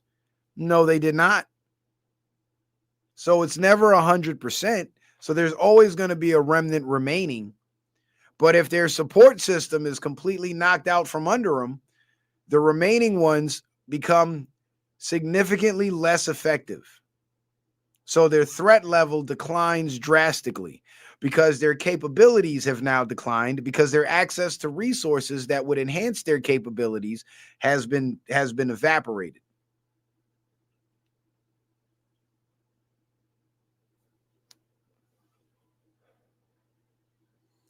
And again, they're not going to catch everybody, but they are catching them. Make no mistake about it. They are catching them. Oh, man, you guys have been doing great with the likes. We got 77 on YouTube and 67 likes. So we're only 10 likes short. So hit that like button. And don't forget to hit that donate button and support the show. Support the show. Support the content. If content like this got more support, we would get more viewers a lot faster. And in case you're wondering how you putting money in my coffers is somehow going to grow my channel, it does. Because what it shows new viewers and people who may come across this content, it shows them that there's value in this content if you're willing to put your money up against it, or for it, I should say.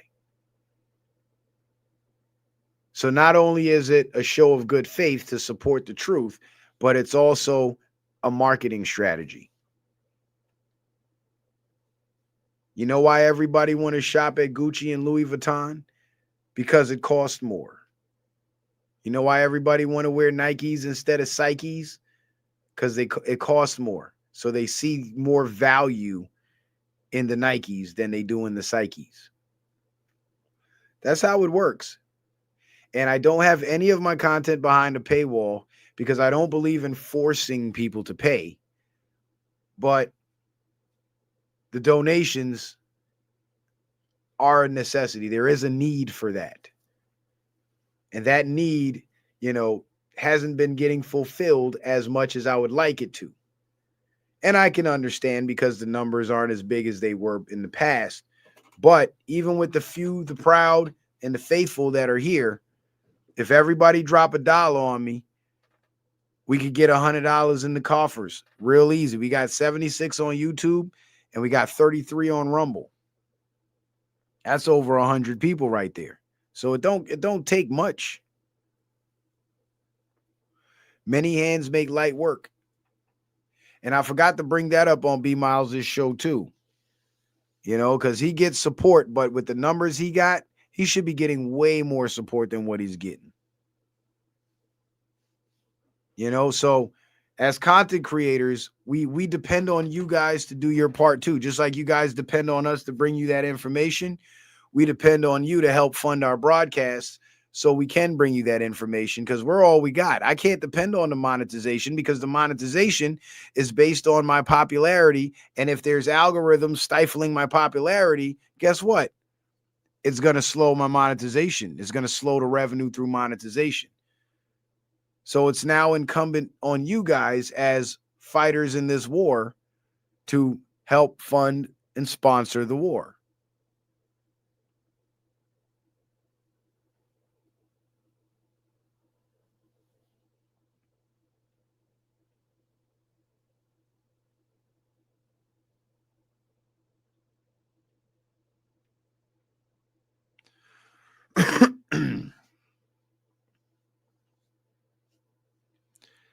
But things are heating up. Tribunals are coming. And boy, oh boy, oh boy, I can't wait to see it. I can't wait to see it. I can't wait to see it. It's going to be monumental. I'm telling you right now, it's going to be insanity. And I'm going to be loving every moment of it. I'm going to be watching every moment of it. And I'm going to be broadcasting every moment of it. You best believe. And if I get a front row seat to it, y'all gonna get a front row seat to it. And if it's open to the public and I have the means and the ability to get to DC, I'm going to DC. And I'm taking y'all with me. Just like I did on January 6th. I was there on January 6th to witness the injustice. So when justice finally comes, I'm going to try my damnedest best to be there to witness justice, witness those wrongs being righted. Because I think it's very important that the American people see this, because a lot of Americans, too many Americans, have long lost hope in being able to fix this system, fix this country, get rid of the corruption, and return power to the people. A lot of people are losing confidence and losing hope because they're not seeing enough action being taken, even though there's unprecedented, monumental amounts of action being taken behind the scenes. The people need to see something, and I believe the time has come for the people to see it all.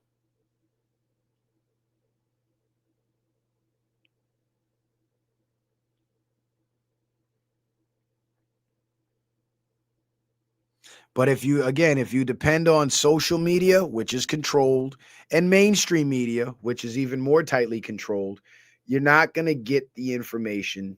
You're not going to get to see it because they're going to try their best to pretend that it's not happening. Look at all these people under investigation. How many CNN and CBS articles you see about any of these investigations? You don't see too many of them. Because they want to keep it under wraps. They want to make their puppets, keep their puppets looking good. They want to protect the criminals.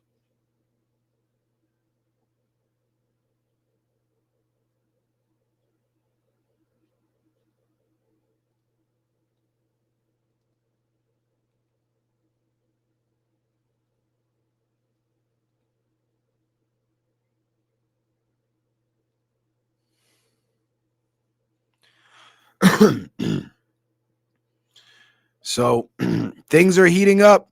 Targets identified, retaliation incoming. So people, brace yourselves. Brace yourselves for what's about to come and what's about to happen. Don't expect it to happen overnight. Just watch the buildup, watch the buildup, watch the buildup, and you'll start to see the crescendo appear on the horizon. Because I've been watching the buildup for 10 years, and now I'm seeing the crescendo. And for those of you who don't think Trump's moving fast enough, understand this. In 10 years, his administration was able to make this much progress in weakening and diminishing the deep state's power and control. And the deep state has had power and control for thousands of years. So this is a system that has existed for thousands of years, being completely unraveled and undone in a matter of a decade. And if you don't think that's impressive, you must not know math.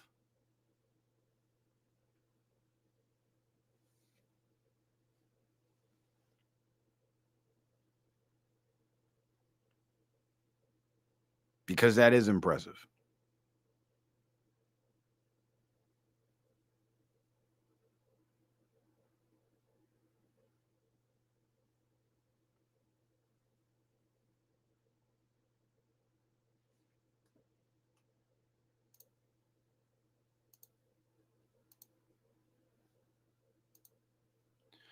So, y'all, we're approaching the 2.5 hour mark. We still got 77 in the house on YouTube. We got 35 in the house on Rumble. A Pouty says, Massachusetts really corrupt. Cocaine bust.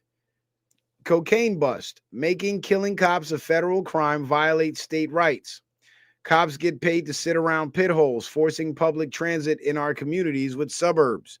Yeah, all those Democratic states are fucked up, man. All of them. Because they're ran by retards.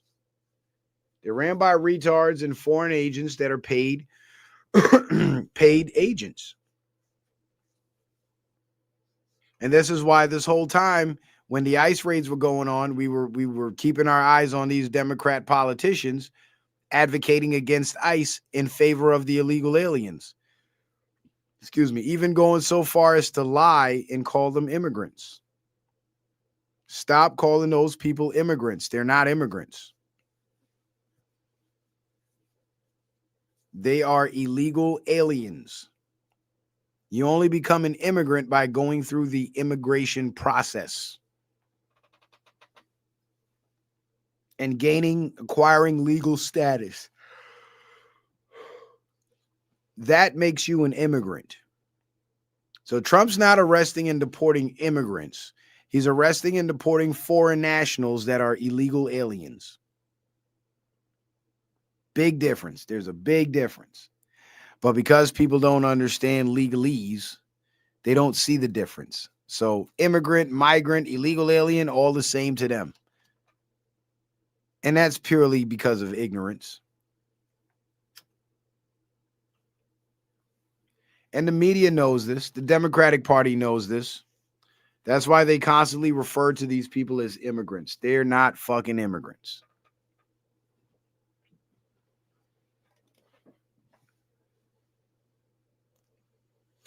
But yeah, guys, we are at 2 hours and 22 minutes. Man, not a dime on the Cash App. Y'all are ruthless tonight. Good gosh. Y'all must not like me no more. God damn. Maybe I should have went live Friday. Had a hell of a day on Friday, though. I didn't have time to get the show ready and go live. And I didn't want to just get on here and give y'all some bullshit. But maybe everybody got paid on Friday and spent their money over the weekend. Maybe that's what happened.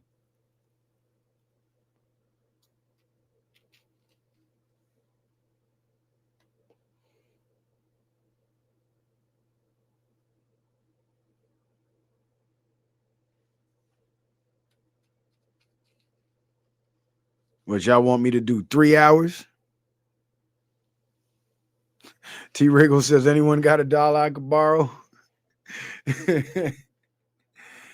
Yeah, man. I'm kind of asking the same thing. I don't want to have to sell my shit. I don't want to have to liquidate my assets, man, to generate revenue. I need to open up new revenue streams so I can acquire more assets with value rather than liquidating the valuable assets I have now. And this YouTube thing is supposed to be a revenue stream, but it don't always work out the way I plan. It don't always work out that way. And that's cool. I mean, that ain't going to stop me from broadcasting. I'm still going to broadcast.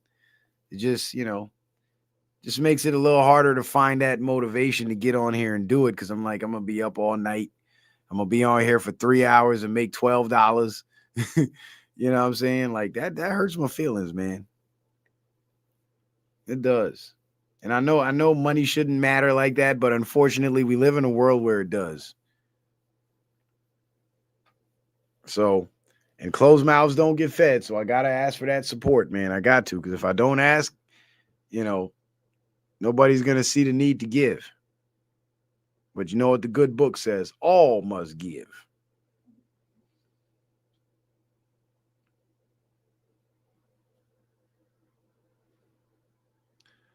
But anyway, guys, this chair is starting to make my back hurt.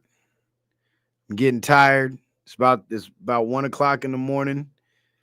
I've managed to push it to 2.5 hours, 2 hours, 25 minutes, 5 more minutes, and we're done. So let me just go ahead and do the promos real quick and close out the show. Don't forget to go subscribe to the Citizen Man Backup channel. If you haven't subscribed to the Backup channel, please make sure you do in case they zap me over here on Citizen Man TV. You can still catch me on the Citizen Man Backup channel where I will be streaming live. I currently don't have much content on there, but I've been telling y'all I was going to make some time and try to put some content on there. And I do have more than 3 subscribers. This is an old image. So don't be like, oh shit, he ain't got nobody over there. Because there's people over there. But I just want you guys to subscribe so you can stay connected in case they zap Citizen Man TV we'll just bounce on over to Citizen Man and keep the ball rolling. All right. So that's the purpose of that backup channel. But Rumble is where the content that isn't allowed on YouTube is archived, and you can go watch all the streams from past years over on Rumble. I told you guys earlier, 535. This one is going to be 536. 536 videos of great content, long form, and 2 of my shows to get you through your 8-hour shift. I guarantee it will. I guarantee you it will. So follow your boy over on Rumble. And of course, last but not least, if you guys would like to support the show because you sat through it and you felt like it was worth $1, then what the fuck? Hit the Cash App, the PayPal, or the Venmo and support the show. The Red X through the PayPal, I keep forgetting to mention this, is to remind you guys that PayPal censors comments. So keep the comments surface level or they'll freeze both of our accounts. Dirty Sam Squash, what up, brother? He says, oh my, Joe Kerr passed away a while ago. Just learning about it this weekend. Damn, everybody's passing away, man. I remember Joe Kerr. And Ronnie Cash. We lost Ronnie too a while back. And Joe Kerr and Ronnie Cash, them two guys, man, they've been with me through at least 10 of my 15 channels that I lost. You know what I'm saying? So them brothers, they were part of the faithful few. But, you know, rest in peace to them. My condolences to their families and shout out to them. And I also learned something today too. I was talking to Anthony, my son, and he just blurted out, my grandpa died and he's in heaven now. So my son just lost his grandfather. My son's mother, her father passed. Not sure how to feel about that because through all the alienation and shit that I went through with Anthony, he was kind of a key figure in orchestrating that. But, you know, over the years, after I went to court and everything, he became a lot more softer and accommodating to me. So it's hard for me to sit here and say anything bad about him. You know, but he did what he did. I felt how I felt. But now that the man's gone, you know, I mean, I've let go of that shit and I wasn't holding on to it anymore. But I guess now I can really let go, you know, because I hate to see a family grieve. And because I love my son, I feel for him losing his grandpa. Barnes says, I'm trying to hang in there. Pray for me over a legal matter I hope will be resolved soon. That would definitely open me up to support your show more. I appreciate that, Barnes. That's all good, brother. That's all good. What's up, Deborah Ticey? T. Wriggle says, oh my God, everyone is passing away. Condolences to you, Citizen Man. Well, I mean, he wasn't no family of mine, you know what I'm saying? And when we started out, when I first met him, we were cool. And after my son was born, he became a bit uncool with the, you know, aiding and abetting his daughter in the alienation of my son. So for a while, I really hated that man. And I really despised him. And like I said, over the years, as me and his mother's relationship got better, because I had to take her to court and put them people in her life, you know, she was a lot more open to letting me see my son on a regular basis. And that was, you know, that was cool. That was a joyful occasion. And, you know, I didn't have to be angry at her father anymore. But he ain't here. He's gone. The man's gone.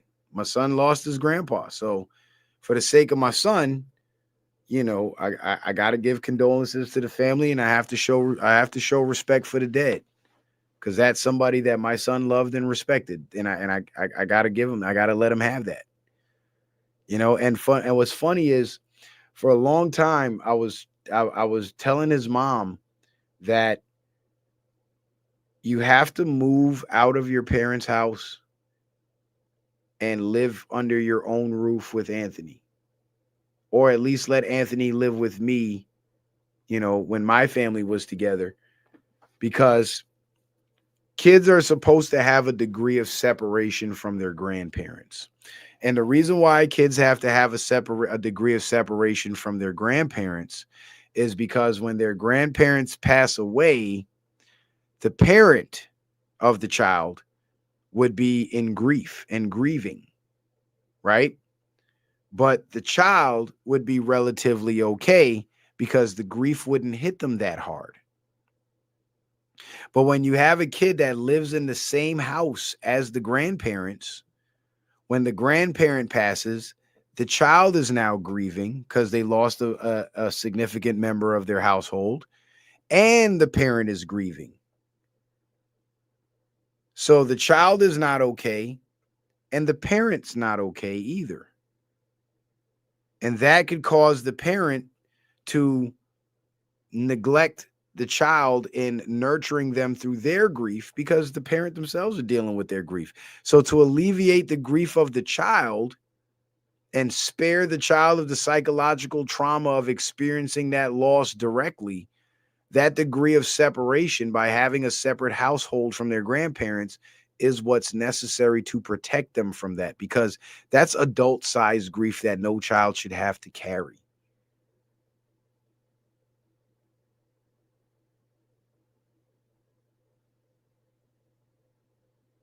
But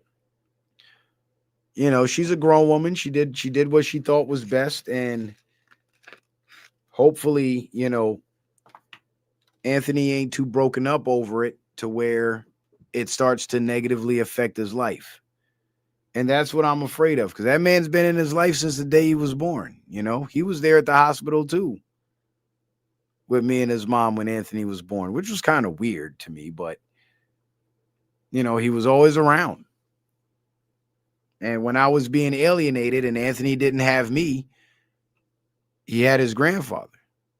So that was like really the only man that was consistently in his life. I mean, it should have been me, but I didn't have that. I was robbed of that opportunity. But again, because I love my son, I got to feel for my son. I have to go through the grief with him. I have to understand how he feels and walk him through, because now his mother is a grieving parent. He's a grieving child, and I'm the only one removed from that situation that can actually console him. So this is the time when she would have to allow him to spend more significant amounts of time with me so he can, get that out of his system and at least have some semblance of a normal life rather than living in a dead house.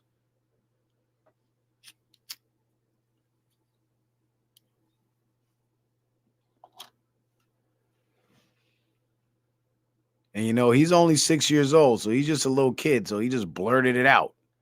And this whole time I'm up here in the Midwest, I have no idea this is what's happening. And I asked his mom, when he passed, and she was like 2 weeks ago. 2 fucking weeks ago.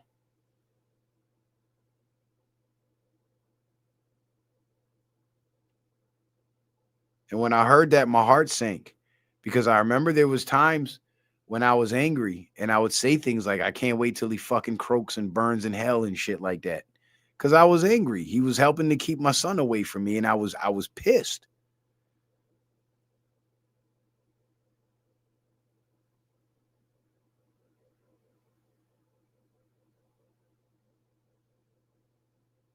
And now I kind of regret saying those things, because the man really is gone now.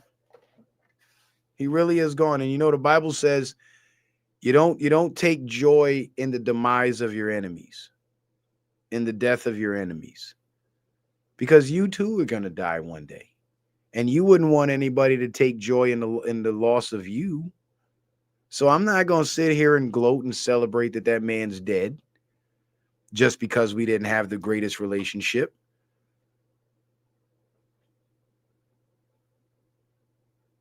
But at the same time, one monkey don't stop no show. So I'm not going to let I'm not going to let that shit get to me. All I know is when my son needs me, I have to be there.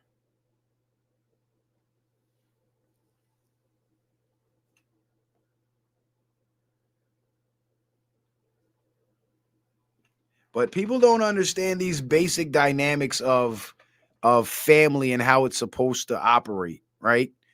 Like, I'll give you an example. There's a lot of these nuclear families, these married couples with children that live in their own households, but they got, mama all in the mix. They got brother, sister, auntie all in the mix. And they call these people family, but they're not family. Your parents and your siblings are your family when you're a child and you all live in the same house. But once you become an adult and you have a spouse and children, those people are now your family. And everybody else outside of that household, regardless of the relation, they are now relatives. But a lot of people fail to make that distinction.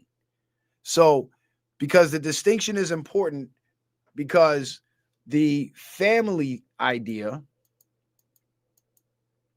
the distinction is important because the idea of family pertains to within the household, right? And the idea of relatives designates people outside of the household.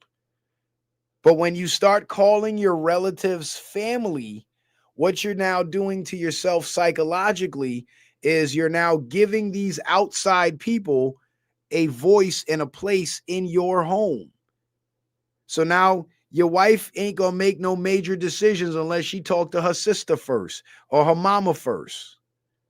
And the husband ain't gonna make no major decisions until he talked to his mama first or his brother or his sister first. And these outside people's opinions should have nothing to do with what goes on in your household. But when you keep calling these people family, psychologically, you're giving them a seat of power in your household. They're your relatives.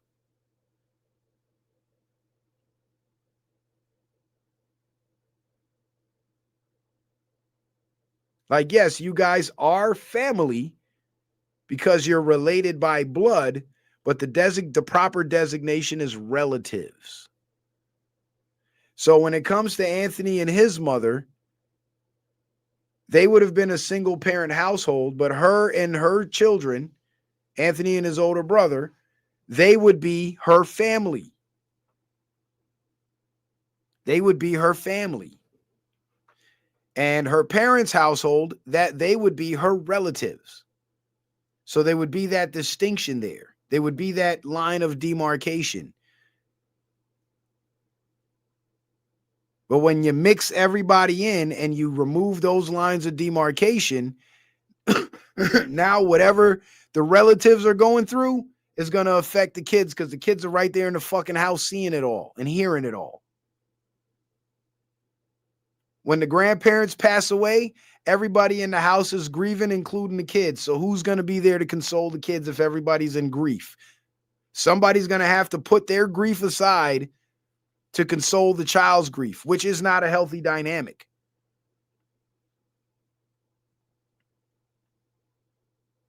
Barnes says, I now reside in my childhood home alone, but it's paid for and mine, even being the time capsule it is. And really does what's left of my family, and rarely does what's left of my family contact me. Guess what? They aren't getting a thing. Guess what? They aren't getting a thing out of this house. Yeah, Barnes. It's all, if it's yours, you do as you wish, my brother. If you're the one bearing the responsibility of keeping up that home and maintaining that home, that is your home, sir. That is your home. And the reason why I say this about family versus relatives is because my parents made that mistake of blurring the lines between relatives and family. And as a childhood, I saw the problems that created. You know, I saw situations where my dad would tell his brother and his sister about things that are happening within his household that he shouldn't be telling them. You know, or my mom telling her sisters about things that are happening in the household that shouldn't be discussed.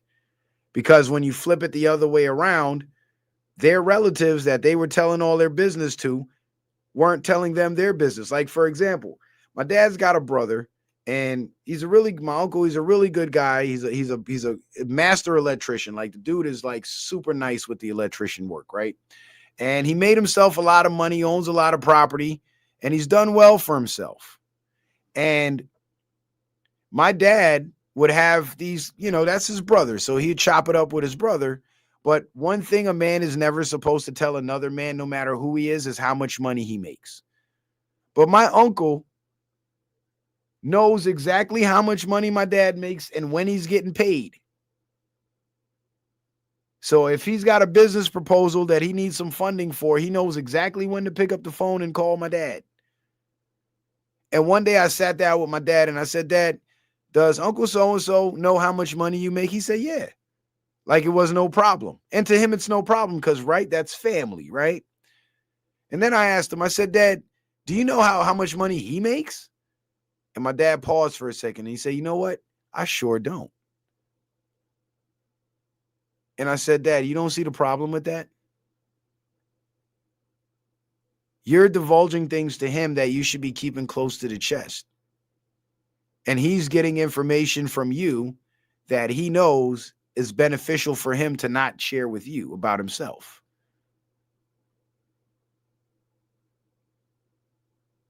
You see? That's one of the drawbacks of not knowing the difference between relatives and family. And it's part of the reason why families have been failing, because people don't know what fucking family really means anymore.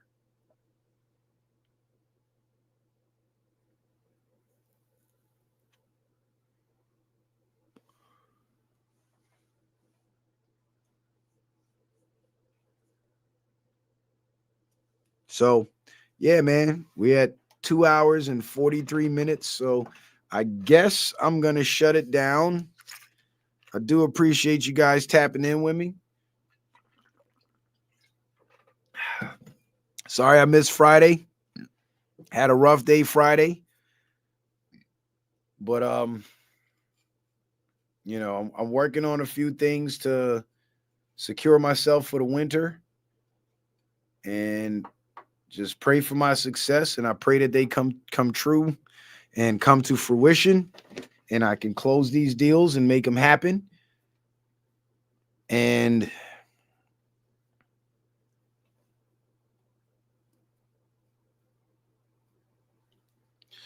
it is what it is, man. It is what it is. Oh, my stomach's starting to hurt. That fucking them Red Bulls be fucking me up now. Got to drink some water. Wash that shit down. But yeah, man, you got loved ones in your family and your relatives that you love and might not be here too long, especially your parents, man. Make shit right with your parents.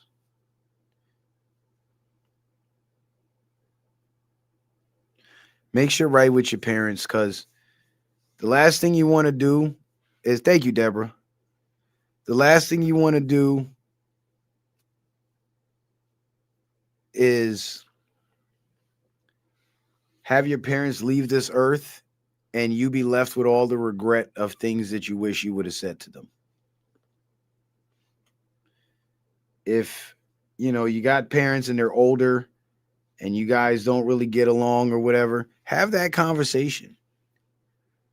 They did things that made you angry. Let go of that anger. Anger is not an emotion. Anger is a state of mind. Happiness and sadness are emotions. But anger is a state of mind. You feel sad. You feel happy.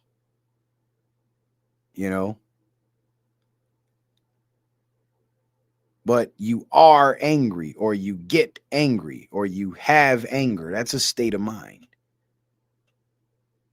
You're in a state of anger. You see the difference? And a lot of the shit that we're angry at our parents for is actually shit that they did to us that made us sad. But we live with that sadness for so long that it morphs into anger very easily, because it's a lot easier to be angry than it is to be sad. But when you have those conversations, you have to embrace the sadness. You take the anger out, you get the anger out, any way you can. But when you approach them to have that conversation, you embrace that sadness and you approach them from a place of sadness. And it'll make it a lot easier for you to convey to them how they made you feel. And it'll make it easier for you without that anger to understand their reasoning for the decisions that they made. Because a lot of us, our parents did fuck shit to us that fucked us up for our whole lives. And we didn't even realize it until we hit our 30s and 40s and realize how fucked up our lives were. And then you think back and you realize it's because of that shit.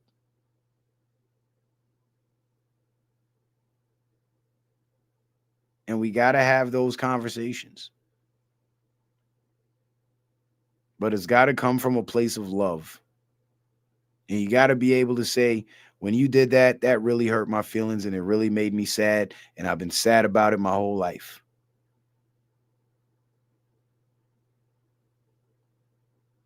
Me and my older brother and my dad never had the greatest relationship because of some things that took place when he was about 14 or 15. And I had a long talk with my brother about that shit. And I told him, you got to talk to dad about it. You got to holler at him. And he was so angry. He kept saying, he always neglected us. He always put us last. And I said, listen, when you talk to dad, don't say us, because you're not speaking for me and you're not speaking for our sister. You're speaking for yourself. So you personalize that shit and you say me, because that's how you feel. Because me and my sister, we might feel differently than you. And if you say us, dad might feel differently about that. And that's going to open the door for him that's going to force him actually to become defensive and defend his position, which will get the conversation off track.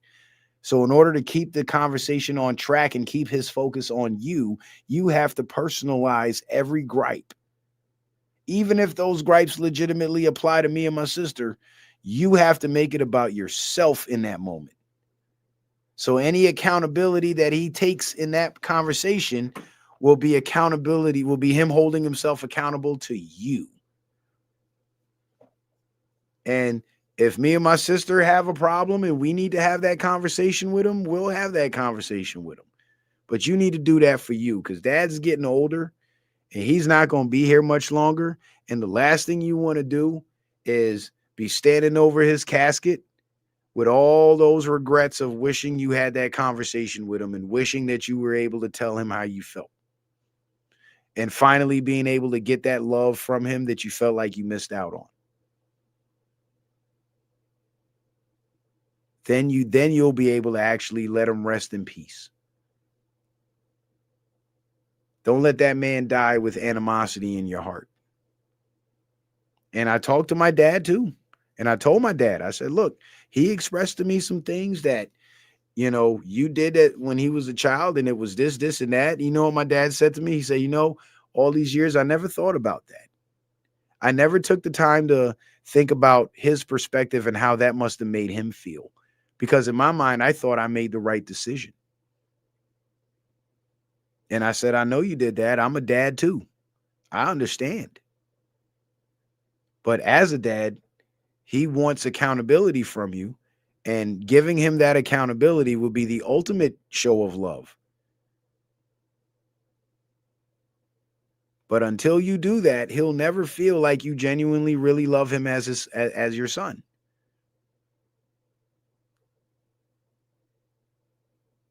And if you want things to get better between you and him, that's what you need to do. Because you don't want to leave this earth knowing that you and your oldest son were not, not really vibing like a father and son is supposed to. And as your second son, I hate to see my big brother and my dad at odds with each other. That shit breaks my heart. And I've had my heart broken enough times to, you know, to describe for you exactly how that feels and how long it lasts.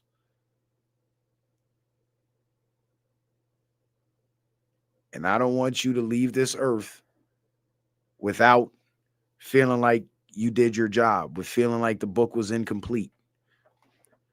And when that day comes and me and my brother have to stand over your casket, we want to stand over your casket knowing that when you left here with all the love from us that you could get. And you left us all the love from you that you could give. And we want to send you away with love, not regrets. Now, I've done and said a lot of shit I regret in my life, a lot of shit.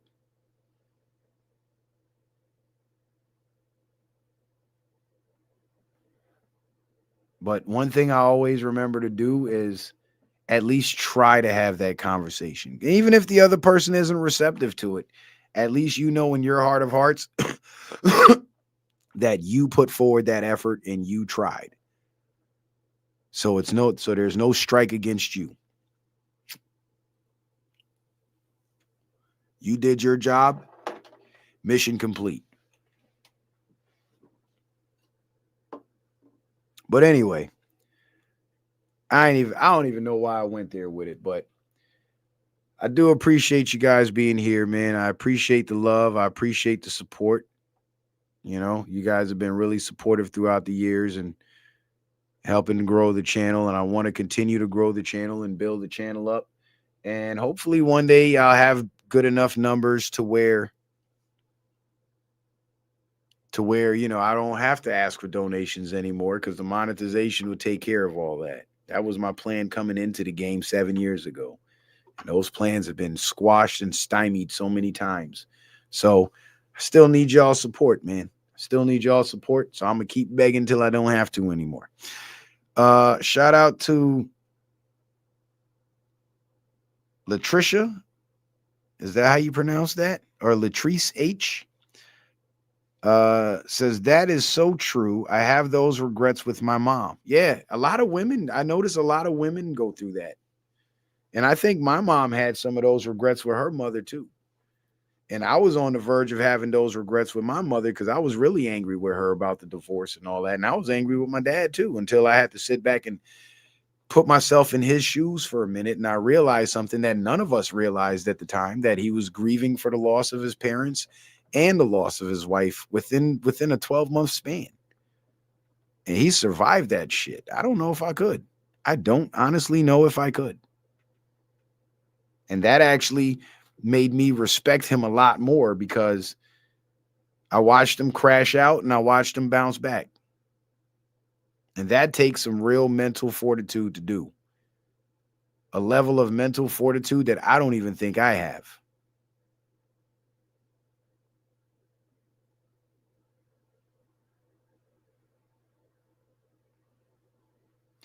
But yeah, man, I'm gonna get up out of here. I appreciate you guys. Appreciate you guys being here. I appreciate the support. You guys have been awesome. And I will see you on the next one. Peace.